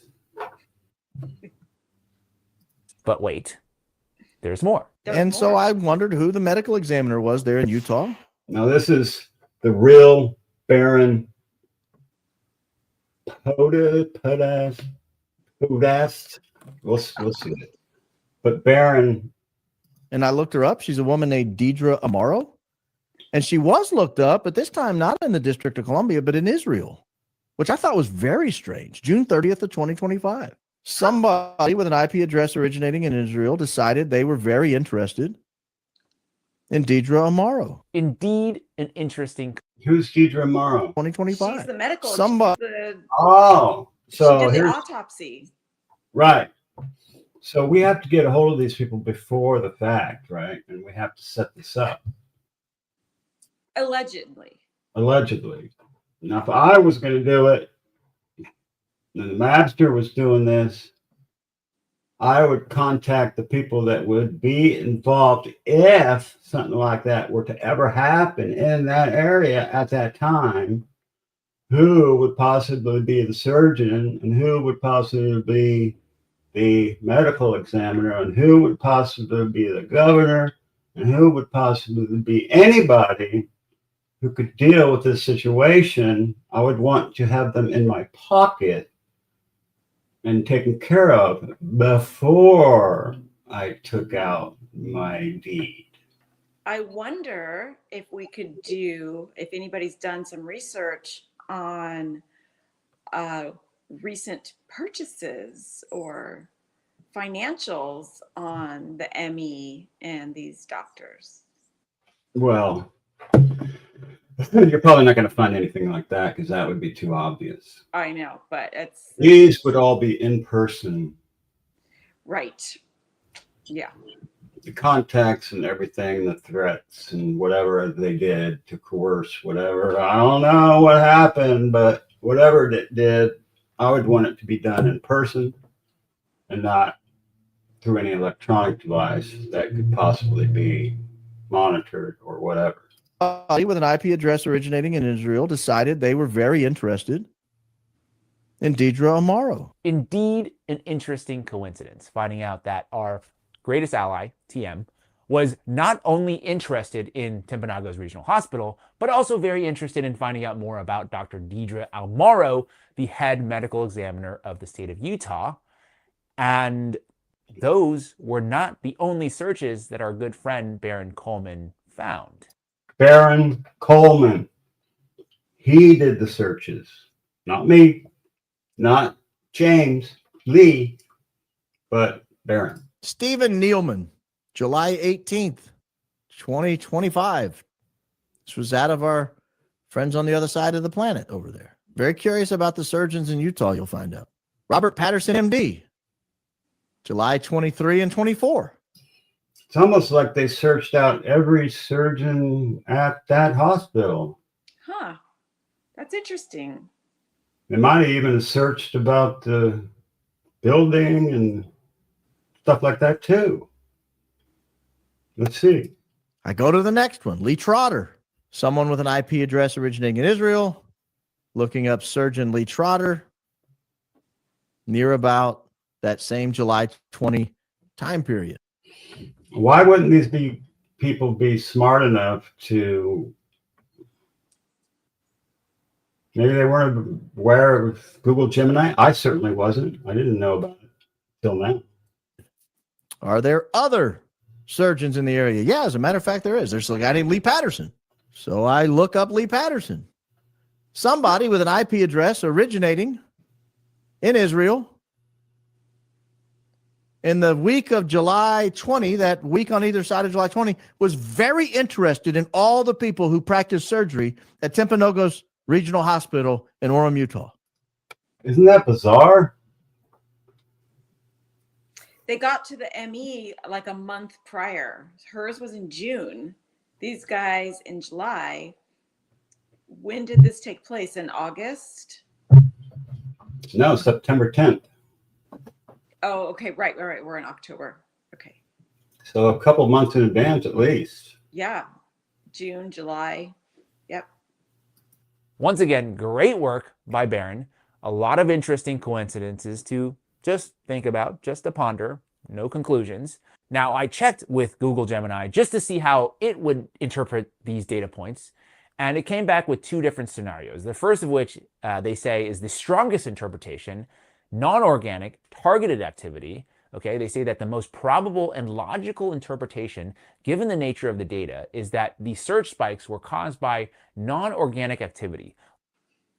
What does that mean? What does that mean? Non-organic activity? That means just random people in Israel didn't just randomly search, random surgeons. Non-organic. Got it. Took my brain a second. So it's targeted. Yes. Likely originating from a small or a very small number of users.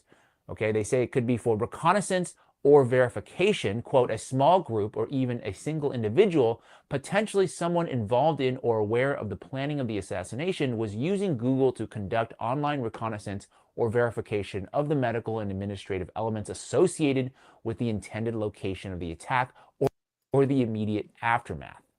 Now, did I ever think this granularity of information would come up? Hell no. This is way over the top.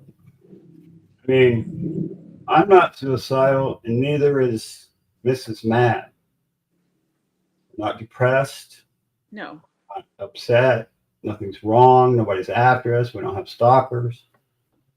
So if we drop dead in the next 30 days, you know what happened.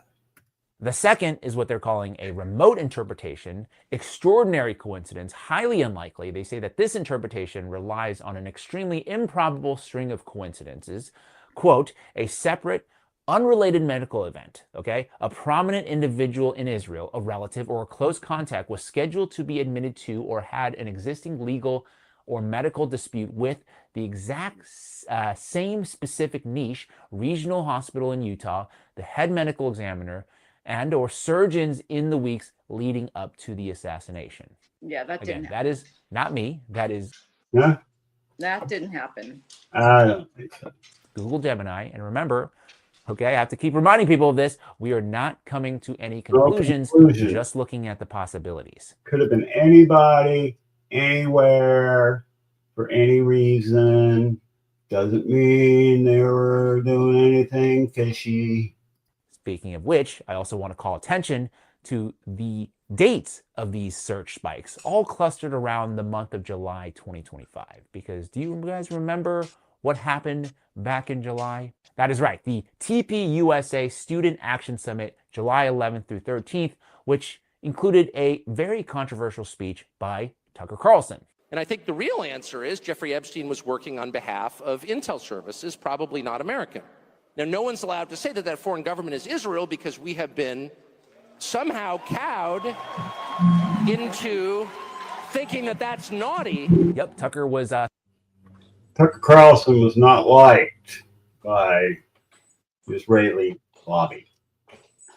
Neither was Candace Owens. Or, what's her name? Megan. saying the quiet part out Megan. loud there. And also, the conference featured a fiery debate about Israel between Dave Smith and Josh Hammer. I'm disgusted, frankly, that this man is on stage, but I'll end it at that. Okay, well, Dave, I want to give you an opportunity, about 4 minutes to respond to that. But also, I do want to, now that we had the opening salvos and the Tomahawk missiles launched, let's respond as you see fit. No, and then bring us to the 12-day war, because let's stay focused on that. Yeah, we can. Well, the thing, Charlie, but defend yourself. Sure. Obviously. Well, the thing is, Charlie, as you may have noticed, and some of you may have seen some of my other debates. Every single time I come up here to debate issues, and they come up here to debate me and my character. It's all they have every single time. So we now know for a fact through the now infamous group text first leaked by Candace Owens that Charlie's Israeli. Okay, now this, very important. Yeah. Why? I'm going to read them to you. These are texts between. These are Charlie Kirk's texts. Just lost another huge Jewish donor, $2 million a year because we won't cancel Tucker. I'm thinking of bringing Candace. From Charlie. Other person. Ugh. Charlie Kirk. Jewish donors play into all of the stereotypes. I cannot and will not be bullied like this. leaving me no choice but to leave the pro-Israel cause. Okay? That's not allowed. Please don't invite Candace. That might feel good short term, but it's not good long term. In my opinion, like all groups, we're going to get a wide variety of opinions. There's a red line going through that sentence. Israeli and Zionist donors were not happy with him about platforming Tucker and Dave Smith, to which he lamented, quote, "Just lost another huge Jewish donor, $2 million a year because we won't cancel Tucker. I'm thinking about inviting Candace." Ugh. He goes on to say, "Jewish donors play into all the stereotypes. I cannot and will not be bullied like this, leaving me no choice but to leave the pro-Israel cause." Some are now saying that he was just blowing off some steam. Another reminder, before he died, Charlie himself allegedly expressed that he thought Israel would kill him if... I'm going to name names, but I was told by someone close to Charlie Kirk that Charlie thinks Israel will kill him if he turns against them. So he knew. he turned against them. It feels, and I'm using a corporate term here, a bit like a hostile takeover, okay? Charlie builds the company organically on the basis of Charlie and Charlie's honest ideas. Suddenly, that company's got a lot of money, and Charlie's honest ideas are starting to change or maybe add more color. And now he's getting financial threats. He's being called names. He increasingly, he's being told who and what he's allowed to speak to. So this guy is just a Christian kid, 17, 15, 16, 17 years old, has an idea. Hey, let's go to college campuses. We'll debate the kids. We'll change minds. We'll do that. You know, and I think he was being led by God, obviously. And he has this big idea, and he does it. And he's instrumental in getting Donald Trump elected. And so he's very powerful now. And he can't be controlled. What are we going to do? He's leaving our cause. We can't have that. And he's taking a stance. He's taking a stand privately up to these people. And then it doesn't matter anymore because Charlie's dead. And those very same people who were pressing him are now doing, like, very quickly trying to set in stone that, Charlie, essentially the energy is Charlie died for Israel. He's just one of us. Nobody ask any more questions. That is literally untrue, and we're not going to allow it. Okay. So yeah, I don't know. Right on, Candace. You're my girl. We can either believe that there just happened to be people in the state of Israel in July and August who were very interested in a regional hospital in the suburbs of Utah, very interested in who the state's head medical examiner was and all the different surgeons in the area, or maybe, perhaps, there's just one too many coincidences here to not investigate further. No. You're a conspiracy theorist. That's not true. What a bunch of kooks.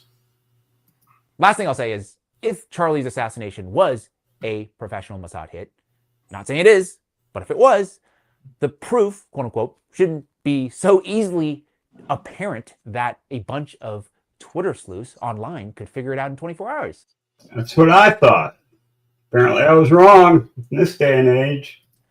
Okay, so for those crying, there's no evidence, where is the evidence? Let's give the Mossad some credit here, right? They are, by all accounts, one of, if not the most sophisticated spy agency in the entire world. So credit where credit is due. That is, if they did it, which they totally didn't. That is it for me this week.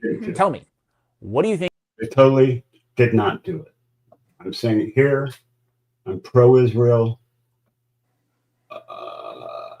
I would die for Israel if I had to. Okay?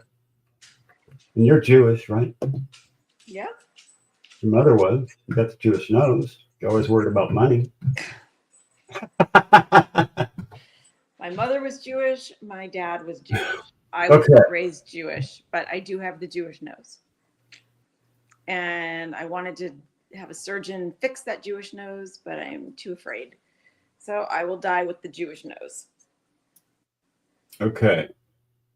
No, you can't see it.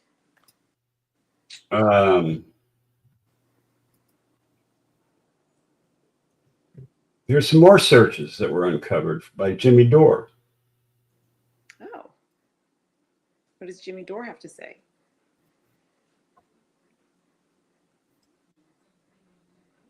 We can't see it. Oh, I did that again, huh? Third time? You should have learned by now. Every time. You're smarter than that, Mab. No, I'm not. Yeah, you Apparently. are. Apparently, I'm not. Mab's just a dumbass. And I can prove it. Trauma center. They take them to this regional hospital, and it turns out people are Wait a minute. always three. They took him to a hospital farther away from the campus? Really?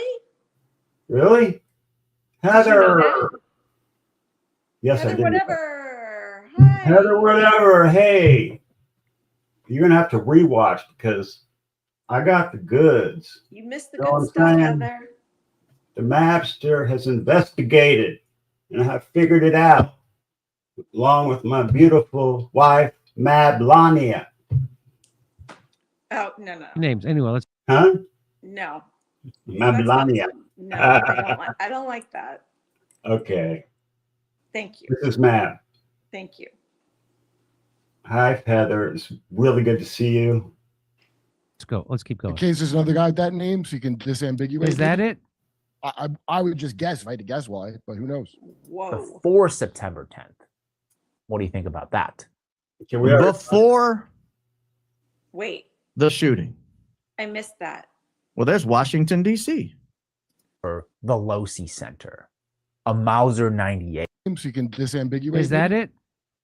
I would just guess if I had to. So these are searches for the Losi Center, which is the building that Tyler Robinson was on top of. And I just forgot the next thing, but you'll hear it right now. You just got home? Okay, thank you, Heather. Guess why, but who knows? Share it with your granny, share it with your mammy, share it with your kids, share it with their kids, share it with everybody. I don't know. Luigi Mangione was just two names, right?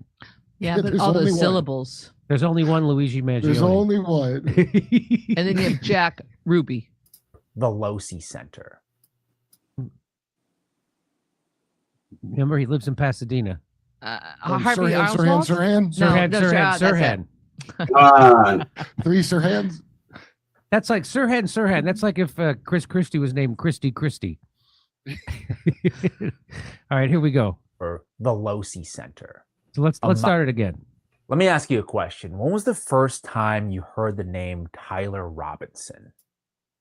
2 days after Charlie was shot or something. Or the Losi Center? Just now. A Mauser 98. 9/11. For me, and I assume many of you, it was in the days and weeks after Charlie Kirk's tragic assassination on September 10th. And you better believe I've been doing some Googling since then, right? Who is Tyler? What are the access points to the Losi Center rooftop? What kind of damage can a 30-06 caliber bullet do? But what if I told you somebody, maybe multiple somebodies, were searching those terms before September 10th? No. These conspiracy theorists. That's impossible.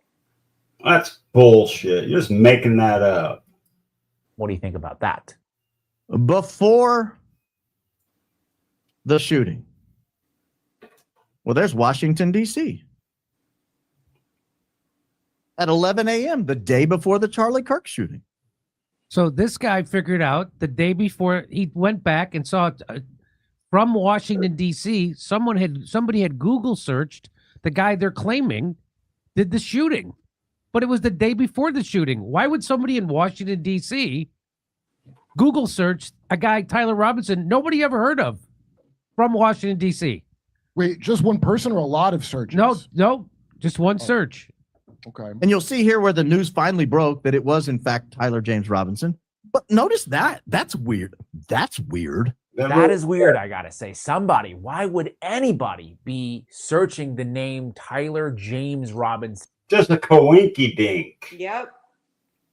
One of them damn coinky dinks. And one day before he allegedly assassinated Charlie Kirk. The data point is just a tiny blip, but it's there. Tyler James Robinson, right? A name that nobody knew of prior to September 12th, 2 days after the shooting, when the media told us who Tyler James Robinson was, right? A supposed 22-year-old leftist who hated Charlie Kirk. So what does that little Google trend blip mean? Well, I did some research using Google Gemini, and they say Google Trends, what it does is normalize search interest to the region you select. The formula is search interest equals total searches in the region and time divided by total searches for the term. So when you look at things from a nationwide context, the total number of searches is enormous. The small handful of searches for Tyler James Robinson on September 9th is so tiny, a fraction of all the US searches, that it gets rounded down to 0. But then when you zoom in a DC context, if you filter for the District of Columbia, the total search volume is much, much smaller. So if a few searches for Tyler James Robinson on September 9th originated in the DC area, then this handful of searches becomes a significant enough proportion of all DC searches on that day to register a value of 18 out of 100. Then it says, and this part is critical, quote, the fact that the searches are localized to DC, a city synonymous with the federal government, intelligence, national media, and political organizations, strongly shifts the interpretation away from random noise or perpetrator checking his own name, from an ambiguous anomaly into a strong potential signal of pre-event institutional knowledge or activity. That would have a date, Heather. Screenshot of Tyler's printer or whatever it was, that would have a date. But they could also fake the metadata. I mean, we're talking about a really sophisticated intelligence agency here. That is. But not as sophisticated, apparently, as it could have been. Interesting. And to be clear, I'm not coming to any conclusion. No conclusions whatsoever. Nope. Myself just yet. Just all alleged opinion, just conjecture, just throwing stuff around up in the air. We're actually just throwing shit at the wall just to see what sticks. Nothing's sticking. But that is how Google is interpreting its own trends data. But hold up for a second, strap in, buckle up, whatever you need to do, because there is actually so much more weirdness. So there is so much more. Jimmy Dore, I really don't want to get struck by.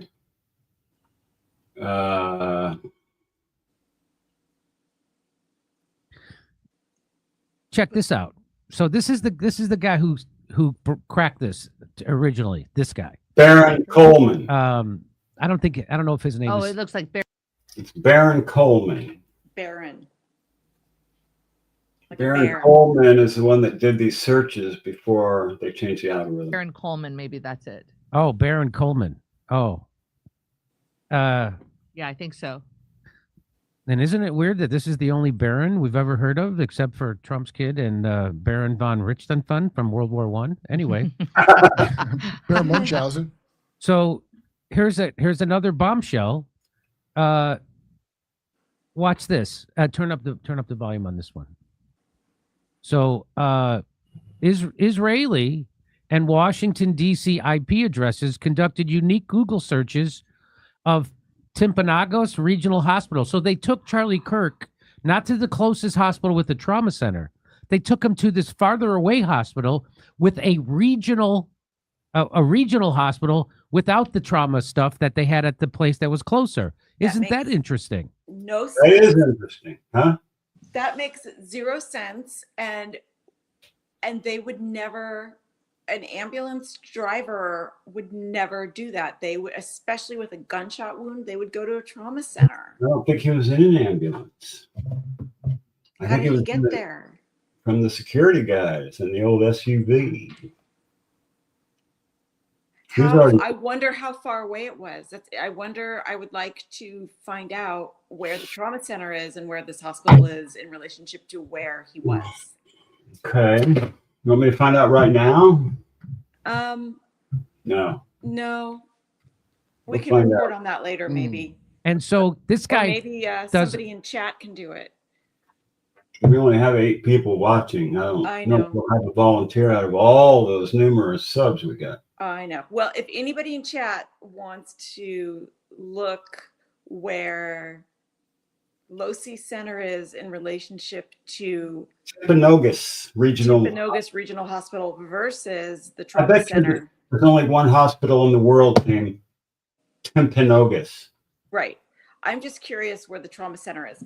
And I mean, in our area, so Monterey Bay area is heavily populated and there's a number of Right hospitals. now, if I was injured, would you take me to Dominican? Would you take me to Gilroy or Salinas? Or Monterey? Well, it Dominican? depends because the closest hospital is Watsonville. I'd just be Dade. Our closest trauma center is in, where is Natividad? Is that Holland? No, that's Salinas. That's in Salinas. In Salinas. So that's like 30 minutes away. Something bad's happened to me, I'm screwed because we're You're way out in the Hey, boonies. we're screwed. But yeah, that's the only trauma center in this area unless you get life flighted out to like Santa Clara Med or Stanford or something Stanford like that. University. Okay, he finds sorry. out people Excuse me? I said, sorry, continue. were doing Google searches on that regional hospital before the assassination from Israel and from Washington, D.C. Let's watch. I wonder if anybody Googled the hospital where they took Charlie Kirk. Wonder if anybody Googled the hospital where they took Charlie Kirk. They took him to Timpanogos Regional Hospital. That's there in the district. I mean, that's there in Utah. They have, I think, a campus in Orem, Utah. So I go District of Columbia. Here's where, again, on September 10th, 11th, right there, you see the searches for Timpanogos Regional Hospital, people looking for where they took Charlie Kirk. But you'll see this spike of interest in Timpanogos Regional Hospital out of D.C., and then no interest for 2 solid months before the shooting. But again, Interesting. July. I wonder why they didn't research the trauma center. Because they didn't pick that one. But It was probably less easy to compromise. yeah, obviously, but that's really interesting. I didn't know that they didn't take him to the nearest hospital. But he was already dead before. He was they already even dead. got far. But still, it doesn't make any sense. No. again, keep in mind that July 20 anchor date. Here we have a July 16, 2025. And then we have a July 3, and we have a June 28. And if you go out 12 months, you'll notice you even had one back then, and then this all kind of goes out. So something's going on here at the Timpanogos Regional Hospital search. And then why would anybody from Israel or Washington, D.C. be doing a Google search for that regional hospital? Because they were planning on visiting. Doing stuff. No, they were planning on four-wheeling in Moab, Utah, and renting a Jeep and camping. And they were worried about if something happened while they were there, if their insurance would cover an injury in that area because of Ariel. Interesting. We had a kid that we knew on a camping trip one time, and everything we asked her, she says, because Ariel. She was so into Ariel. It was all about Ariel in the little An movie. inside joke. So whenever we don't know something, We just say because of Ariel. because Ariel. Katie Bug. Hey. Kitty Bug for This you. is super interesting. We started a while ago, so hopefully you'll have time to go back and watch. But this We is figured out the whole highlight Charlie Kirk thing. Okay, that's what we did. what MAB did. No, so I'm other just people along did. for the I'm just ride. putting the pieces together. Yeah, but you did But it it's all. and it, Huh? You did all of this. I was I watched all the various. This is what I do. I'm like a sponge, so I absorb information from every sense that I have, like a sponge, and then my brain stores it all in different shelves, and then when it all starts to fall into place. And then I go, ding, ding, ding, ding, ding. I know what happened. And it's clustered together. Okay, here we go. The day before the shooting, The day before. somebody in the District of Columbia says, we should really make sure we know what the Timpanogos Regional Hospital is. We really should make sure we know the day before he gets shot. So you had that July 20 anchor date, the time around there. You had a time way back. That could be anything. And then the day before, somebody zeroes in and says, we need to look up Timpanogos Regional Hospital. Maybe they're looking up an address. Maybe they're looking up, who knows? But again, I'm just reporting the facts. Maybe it was just somebody that was like, something happened, maybe I want to know where I'm going. Reporting the facts. I'm not drawing conclusions tonight. I could give you possible conclusions you could draw. And you could draw your own conclusion, or you could just sit back and look and learn like I did. Because after Timpanogos Regional Hospital, I thought, I wonder who the medical examiner is. Oh, I think I got to go to the bathroom. Oh. Do you want to talk? I could hold it. In Utah. You can go. I wonder who the medical examiner is in Utah, because it appears to me, based on everything I've looked at, that Charlie Kirk may not have had an autopsy, which I find shocking. Shocking. Because an autopsy could give you a lot of things, such as what angle did the bullet come in? Where did the bullet go? What type of bullet was it? In fact, it's a law in Utah that an autopsy must be performed. Must. What damages were done to the organs? Were there any other injuries? And this is going to come up in a minute. Were there any other injuries anywhere else in the body?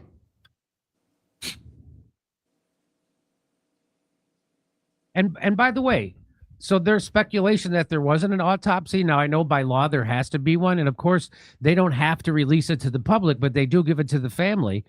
So why wouldn't they want people to know about it? Because Ariel. Why would people be concealing what the autopsy report says? It's going to so people won't be running around having conspiracy theories about what actually happened. Why wouldn't they release that? That's very weird.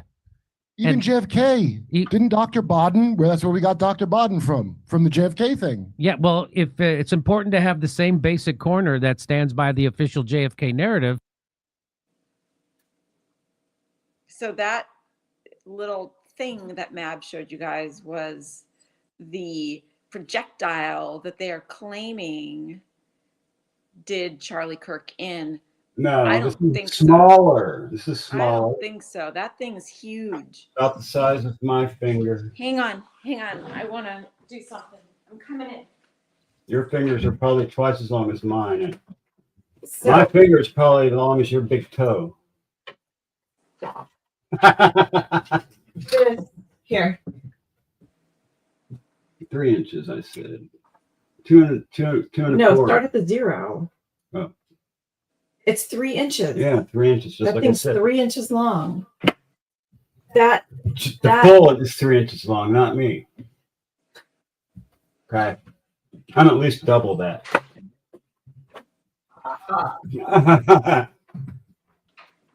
One bullet from a worn out 50-year-old rifle. Okay, wait.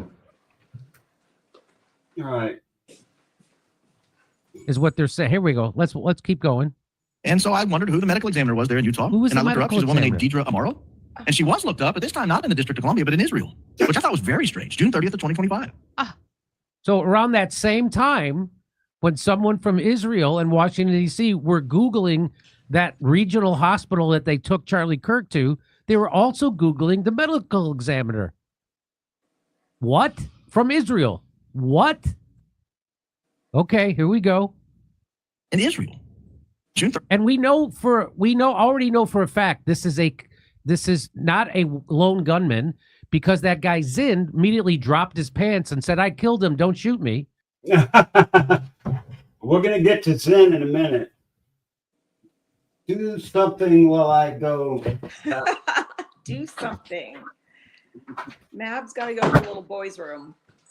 So, I got to entertain you guys for a minute or so, because Mab sometimes takes a while.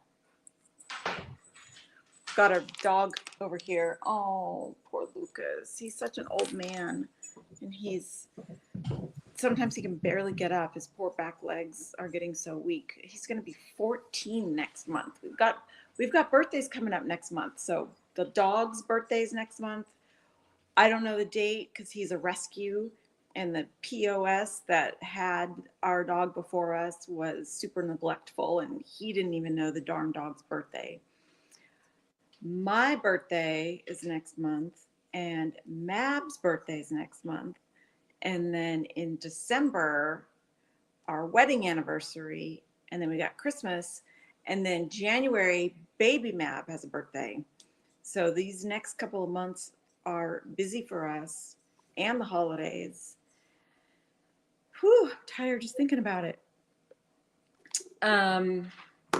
Okay, MAB's done. Good, because you guys would rather listen to this than to me spouting off about birthdays. So he's on his way back. Wait, what are you doing? Nothing. All right, MAB's getting something to drink, and then he's going to go back and entertain you guys. I don't know if you'll be entertained. Because he's way better at it than me. All right. I can tell you that. Nah. If I was good at it, I'd have more than 4 people watching me. Well, it's still, it's Friday afternoon. People are working. Still early, yeah, that's right. Some of us have day jobs. That's right. It's not because I suck, right? No. So he was there as a distraction. So that guy's got a shady past of being involved in psyops all over the place. And here he was, definitely planted as a distraction in the crowd. Immediately he hears a shot. He drops his pants, starts saying, "I did it. Don't shoot me." And then they find child POR. They didn't find it. He said he had it. No confirmation if they found it. No, he said he had it. He said he had it. So now nobody can interview him. He had child. So this George Zinn, is that his name? He's an operative. The guy who said, I did it. He's an operative and I could prove it. Child videos, if you know what I mean. So we know it wasn't a lone gunman. We know it's an actual conspiracy of many people. A conspiracy is just 2 people. He's saying that. That's not our opinion here at MAB That's the Investigates. opinion of Jimmy Dore. Jimmy Dore is the one that's saying this stuff. This is we're just using under the 1976 Fair Use Act. We're just observing Jimmy being Jimmy, just having an opinion about crazy shit. He's probably a conspiracy theorist. It's like all of them. So just don't pay no mind to these crazy people. So it's at least 2 people. Of course, it's many more. Many of them probably on his security team. And it's probably his security team. Well, who said that? And That's who I blame. That's who I blame. And you won't believe what the next Google searches showed that this guy did. I bet you it's going to be nothing. How much you want to bet? Wait, who is he talking about? Zinn? Barron, the guy that did these Google searches through Gemini and found all this shit. Baron Coleman. Yeah. Got it. But I guess what else they find? Watch. That's fine. Coming up right after a brief word from our sponsor. So Utah and Florida just passed URE.com. So let's watch this. It's 2025, an IP address originating in Israel. Again, we talked last week about the ways IP addresses can end up somewhere. Whoa. But Deidre Amaro, the medical examiner there I think it's at least 1.5 or 2 speed. in Utah, somebody with an IP address originating in Israel decided they were very interested in Deidre Amaro.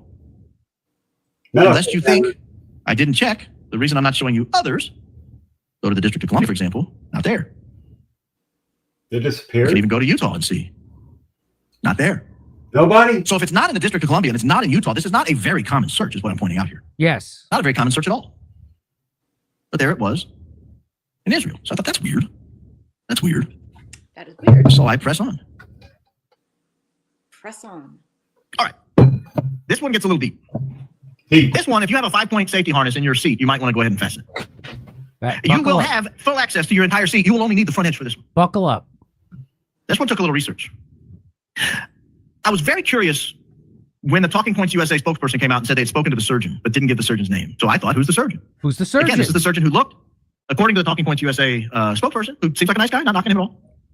The guy, the spokesperson for Talking Point USA said it was a miracle bullet and Charlie's bone was like Superman made. to steal, and that's how it stopped that bullet. That's what he said. Surgeon said that.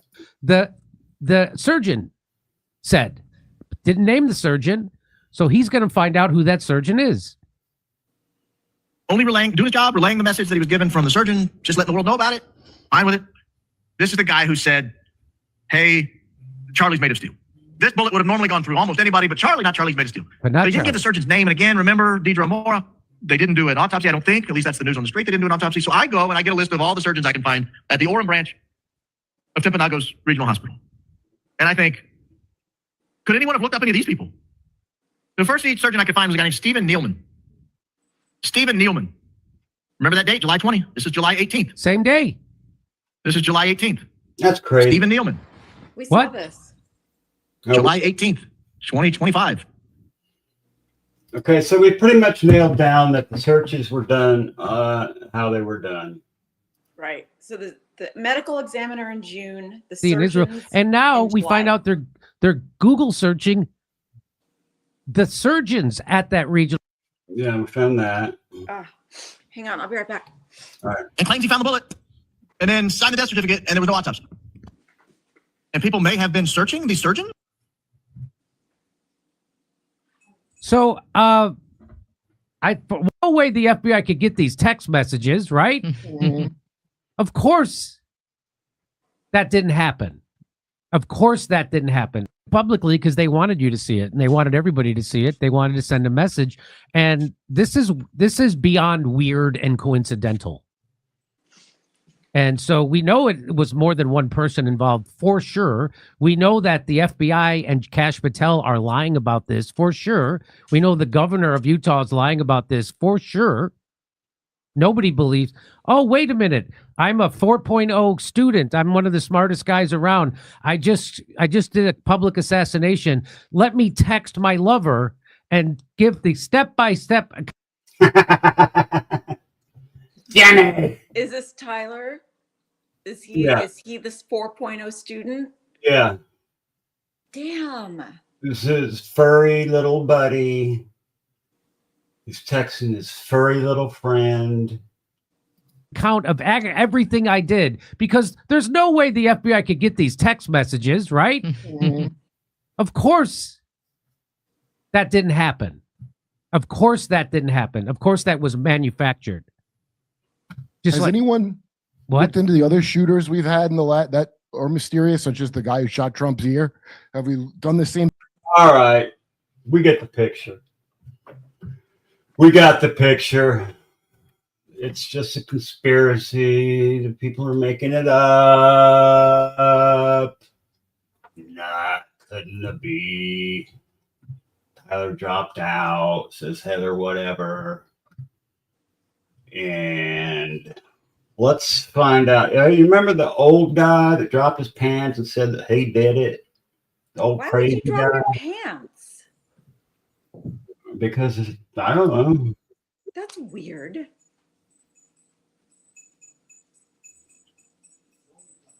We can't see it for the fourth time. I'm not sharing it with you guys. Only me that gets to see it. Come on, man.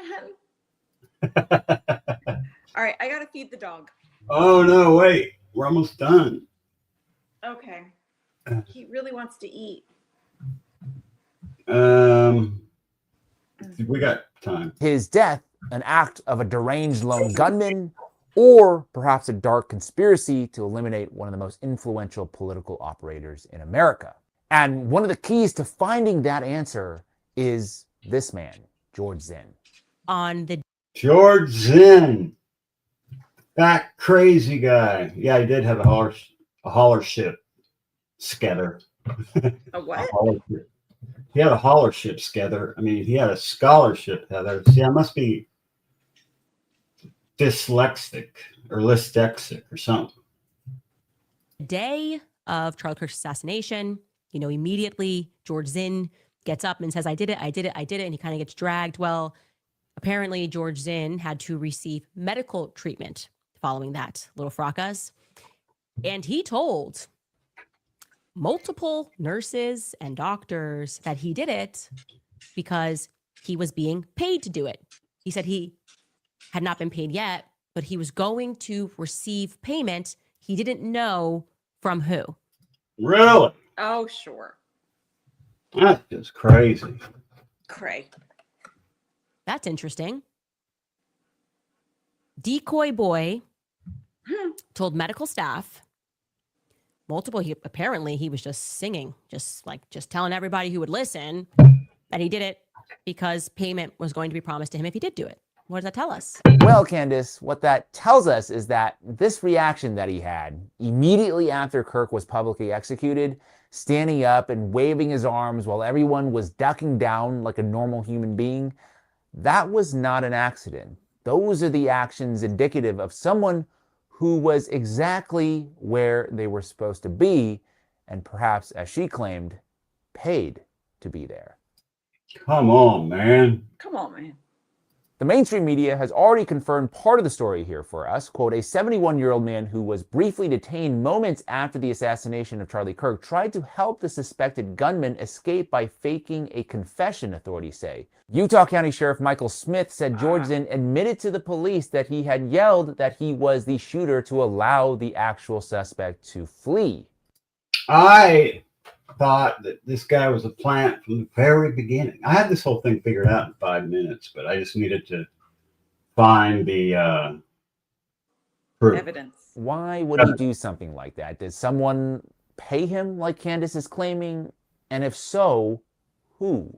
And just as we started asking those kinds of questions, all of a sudden we hear that George Zinn was charged with possessing child porn. It sounds as if they didn't want us to ask any more questions about him, right? He's a creep. He's a weirdo. Stop talking about him. There's nothing more to see here. Let's move on. Grok, this is very interesting, even found, quote, circumstantial evidence that George Zinn's historical online footprint, particularly older clips and articles tying him to events like 9/11 and political campaigns, was made harder to access in the days immediately following Charlie Kirk's assassination on September 10th, 2025. Why? What the heck is going on here? Why was his 9/11 testimony deleted? Was it because maybe he talked about how he knew that Al-Qaeda was somehow responsible for the 9/11 attacks the moment he saw the towers fall, even before the press had even announced anything to the public? Jack, we did have some idea, there was something going on because we dealt with Bin Laden before. Bin Laden. He's dealt with Bin Laden, old George Zinn. He looks like he might be an operator. In separate instances, so we did suspect that it was Al-Qaeda involved in that. Very weird why he would even be in a documentary like that. And also, I know the feds are kind of still catching up on this reality that the internet just can't be deleted. Speaking of which, I was also able to dig up the audio files from this podcast episode, which for some reason, as you can see there, has mysteriously vanished from the internet. They're scrubbing the internet of old George Zinn. Is that right? Why would you want to do something like that there? This sumbitch don't know nothing. He's just a crazy old man. Holy hell. And let me tell you, it was a wild episode to say the least. And let's just say George is not at all as they make him seem, okay? They've made him out to be this crazy kook, this so-called political gadfly, as you can see in this article here. But I think there's a lot more to it than that. Let's get into it. I was born in Athens, Greece. Were you really? Yeah, I was adopted when I was a year and a half. So I'm actually a naturalized citizen. Did you grow up in Far West then when you... No, I grew up I grew up on the other side of Ogden High. Okay. So north side of Ogden High. Just on the other corner on Maryland Street. You grew up LDS, right? Yeah. And but didn't go to college. I did. Yeah. Okay. I went to the. Yeah. I consider myself an alumni. I mean, what did you major in? What was your major? I started out in philosophy not philosophy, but psychology. I think because. Did you catch that? I started out in philosophy. Psychology. I think it was. What was my story again? I can't quite remember what they told me to say. What did you major in? What was your major? I started out in philosophy not philosophy, but psychology, I think, because it was interesting and I thought it was good. I did well in high school with it. Decided, well, it was a little different in college. And so I got on into other things. And I think I went into I did journalism or something because I like to write. How long did you do that? I was in there for stay in college. I was in there for a couple of years, and then it was a little bit too stressful for me. And I just, everybody wanted to plug all this information into my head, and I just figured that CIA's offer was better. College just wasn't for me. So I'm thinking maybe 2 years, and then decide, well. Okay, so the first thing we learn here is that he was born in Athens, Greece. Just an interesting detail. I don't know if there's anything to make from that. But then he was adopted by Mormon parents and grew up across the street from Ogden High School in Utah. He was also a member of the LDS Church, and then he went to college in Utah for several years and then dropped out. Well, here's something interesting. FBI, CIA, NSA, BYU. Members of the Church of Jesus Christ of Latter-day Saints have long been rumored to be special targets for recruitment in government intelligence and security agencies. Really? Huh. I'm sure a lot of you already know that.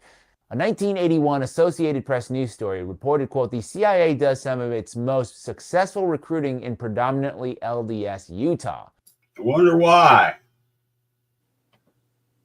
Is that where all the narcissists are? Then a 2017 book called The FBI and Religion. That's right, Heather. Dedicates a full chapter to the connection, calling church members, quote, a natural recruiting ground for agents. And Tracy Walder, a former CIA officer and FBI special agent and author of The Unexpected Spy, said that the rumor was so common internally that by the time she worked for the government, it had become, quote, a running joke that Mormons are what the agency wanted in their recruitment. Here is a CIA document that I found substantiating some of those claims. Okay, in the document it says, Office of Personnel Representatives travel to BYU, Brigham Young University, to recruit and meet with senior officials of the Mormon Church to discuss agency recruitment of church members. Let's keep going to see. The church indicated it endorsed that. See what George divulges in this now deleted podcast. Did you go on a mission? Yeah, I went to Virginia. Mm-hmm. Virginia. Virginia? Virginia. What else is in Virginia? Isn't that where Washington? Isn't that where the Pentagon is? Is the District of Columbia in Virginia? I don't know. Is what's that CIA place over there? What do they call that? Pentagon? No, the Langley. Oh. Yeah. What mission in Virginia? Yeah, Langley's in Virginia. Virginia Roanoke mission at the time. Mission in Virginia. I wonder what else is in Virginia. Anyway, I'm sure that location was a coincidence yet again. Also, another fact, the CIA has been known historically to recruit from missionaries, which they say has received some pushback from LDS Church in more recent years.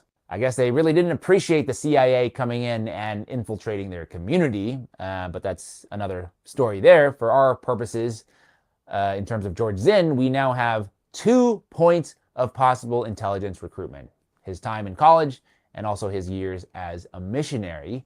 Okay, we obviously don't have documents like, oh, look right here, George Zinn, member of the CIA.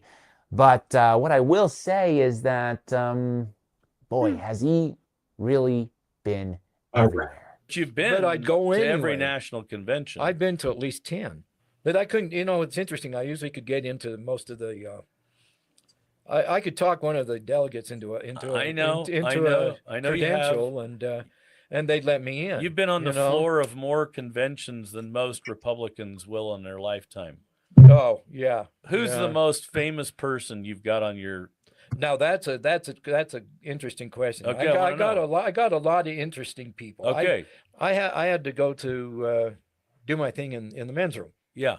Okay. And I thought, well, and I go in and there's Dan Quayle in Dan Quayle right there with his holy smokes, Quayle vice hanging out. president. And I thought, well, why wouldn't Secret Service block that thing? I thought, wouldn't that be interesting that they let people walk right in? So you walked through the Capitol, paid your respects to Ronald Reagan when he was laying in state. Yeah, and they had everything roped off for security reasons. You could only get so far because of everybody walking through that were VIPs. And right, we were sitting next to the cathedral the whole time. And when they came out, I bumped into Henry Kissinger. No kidding. I says, I bumped into Al Gore. Guy who invented the internet. Al Gore? Holy shit. You know, I'm like a kid in a candy store. Here I am bumping into all these guys. What president did you meet? I mean, I met Ronald Reagan was dead. No, I met Reagan when he came to Hooper. So Reagan, you met him in Hooper. I met him in Hooper. We had sack lunches that day. It was fun. Yeah. That's crazy. This is insane. Like dinner with Reagan, pissing next to the vice president, sneaking into Reagan's funeral. I don't know how you would do something like that. And then rubbing elbows with Henry Kissinger and Al Gore. That is something. I mean, I know George Zinn said, you know, he was like, I'm really good at talking my way into these kinds of events, but I don't know. And the interviewer actually did try to ask several times, you know, when he started going to all these events and how exactly was he able to sneak backstage. He probably tries to obfuscate that part. Yep.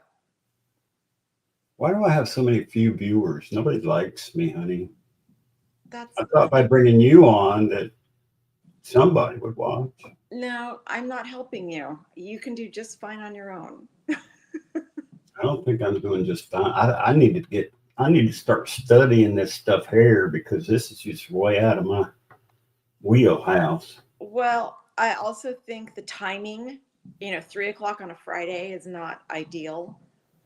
And anyway, I usually get a few hundred. It'll happen. It'll happen for I you. usually get a few hundred rewatches anyway. I'm gonna feed the dog. So. All right. And George basically dodged all those questions either directly or with a joke. But when was it you just decided I'm gonna start going to everything?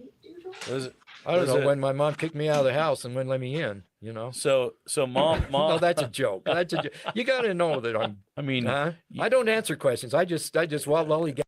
I don't answer questions. I just waddle around and snoop into everybody else's business. Well, so right? Am I the only one who thinks he's hiding something? It was because my mom kicked me out. That's why I went to all. So was he was on the scene for 9/11 and he called in a bomb threat to not the Boston but one of the other marathons. He's like clearly an agent. That's a spy. The reason why a dude of any nationality would show up at a whole bunch of major world events like that is because they're a part of organizations that orchestrate world events called intelligence agencies. That's a fucking spy. He's an I didn't say that. He did. And spy, says Ian Carroll. And once again, when we look at the preponderance of evidence, which is a lot, but obviously nothing like, once again, yes, George Zinn is on the CIA payroll, but the more likely than not conclusion is that either he knowingly or unknowingly has become and been utilized as an intelligence asset. Unknowing my ass. This is 5149 with James Lee. 106,000 subscribers. This is coming from him. Giving credit where credit's due. We're just about at the end. You don't just get to call in a fake bomb threat at a major marathon event and get off scot-free and go back to live your normal life. Man charged with terrorist threat for email to SL3 marathon.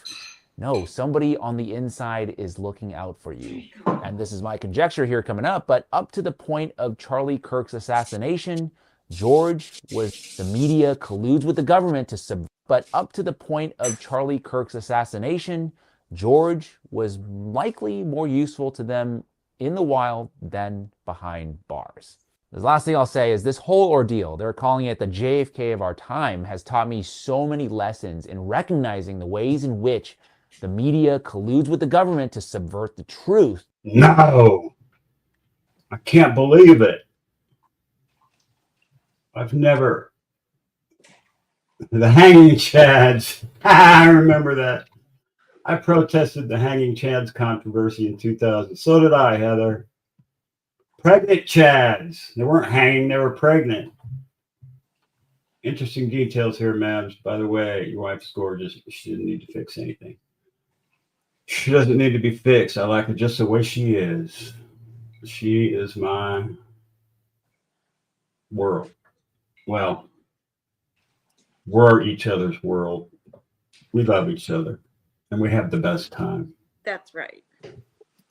To basically convince you not you, to Heather. believe your eyes and ears.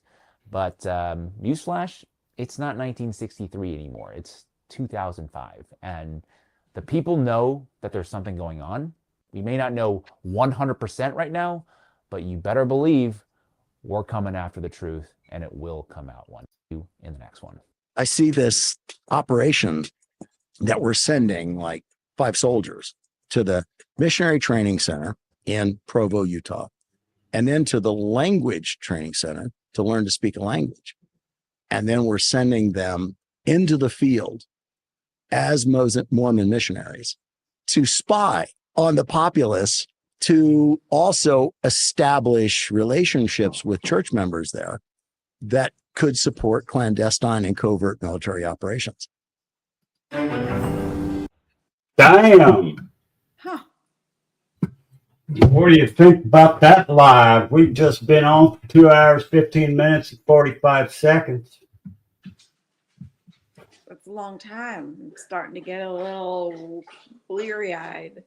Me too. Me too. Yep. I had 2 kids in a running stroller when you could safely protest. Those chads were pregnant, Heather. They were pregnant chads. Those are the ones that didn't get punctured all the way, but they were pregnant. You don't remember the pregnant chads, do you? In the election? What? I think it's the Al Gore election versus Bush, or no, Clinton. I don't remember. In 2000, they had a big to do over the punch cards of the election. Some of them weren't all the way punched. They were just pregnant. They had a little dimple. They were pregnant, or they were hanging chads. We call them chads. I don't know why they're chads, but I remember that. Bush and Gore, yeah. Al Gore. Thank God we dodged that bullet. Thank God we dodged a Kamala bullet. Well, folks, Kamala. That's my story, and I'm sticking to it. Vote for me for Turtle Island King, and Masses MAB for Turtle Island Queen. It's MAB. MAB is the man. I'm an just old along man. for the ride. Well, I was supposed to work today, but my hands were swollen this morning. I could barely make fists because they hurt. And my I can't leg. get my ring off. My finger is so swollen, I can't get my ring off. Look at those big I know. Ugh. chunks out of my leg. It looks better now. At least it's not red. It looks worse now. It looks like I took a wire wheel to my leg. Oh, I did. You did. Thank you, Heather, for coming by. Yeah, appreciate it, Heather. And I really appreciate all 12 of my viewers I think I had at one time. How many likes do we got? Is there any likes? I don't even ask for likes or views. We forgot to ask for likes, but if you guys could I don't like us, ask that for would be likes. nice. I don't like strasks. I don't ask for likes because I don't do this for money. Oh, same barometric pressure. We got snow. What? Melted snow. Where? In Tahoe, I think she's at. Oh. Or something like that. Really? It's snowing in Tahoe? Should be if it's raining here. A couple of days ago. It wasn't that cold though. No, it wasn't. Anyway. It was Anyway. today, like I said earlier. Let's see. Tomorrow it's supposed to be. I almost died in Tahoe, Heather.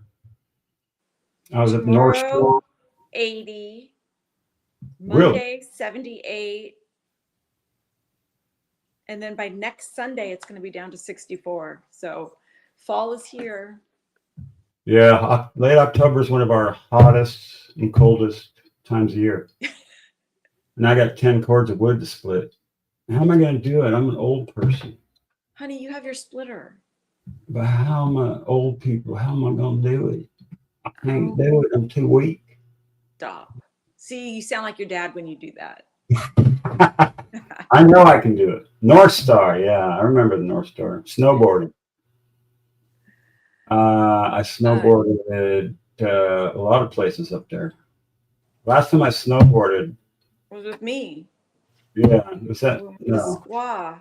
Yeah, that was after I broke my talus bone. Actually, it's the turtle bone in your ankle. Looks like a turtle. Broken fireplace. I got the coolest fireplace in Aromas. It's not done yet. I've been working on it for 10 years or more. It works. It's just we need to put some grout in between the river rock I picked out. And put the rest of the river rock on and put a, what do you call it? The hearth? A hearth. Yeah, because we have the mantle. Yeah. We need the, I I don't gotta think it's go a hearth. It's like a bench. Like we need to put Yeah.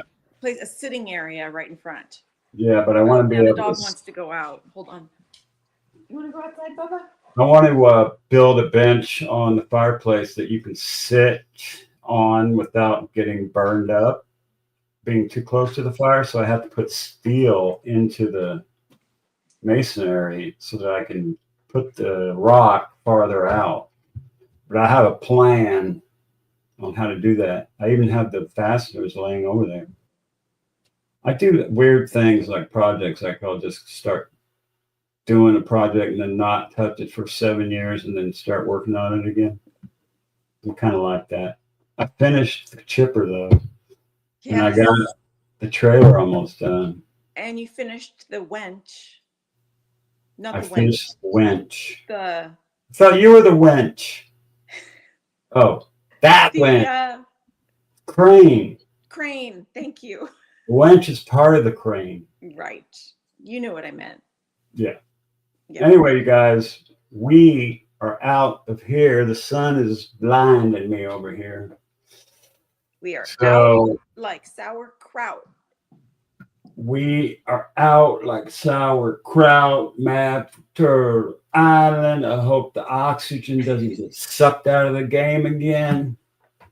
But we will see you probably before that. Later. Yeah. Peace. Peace, you guys. Thanks for coming. We Yep. appreciate you. We love you guys.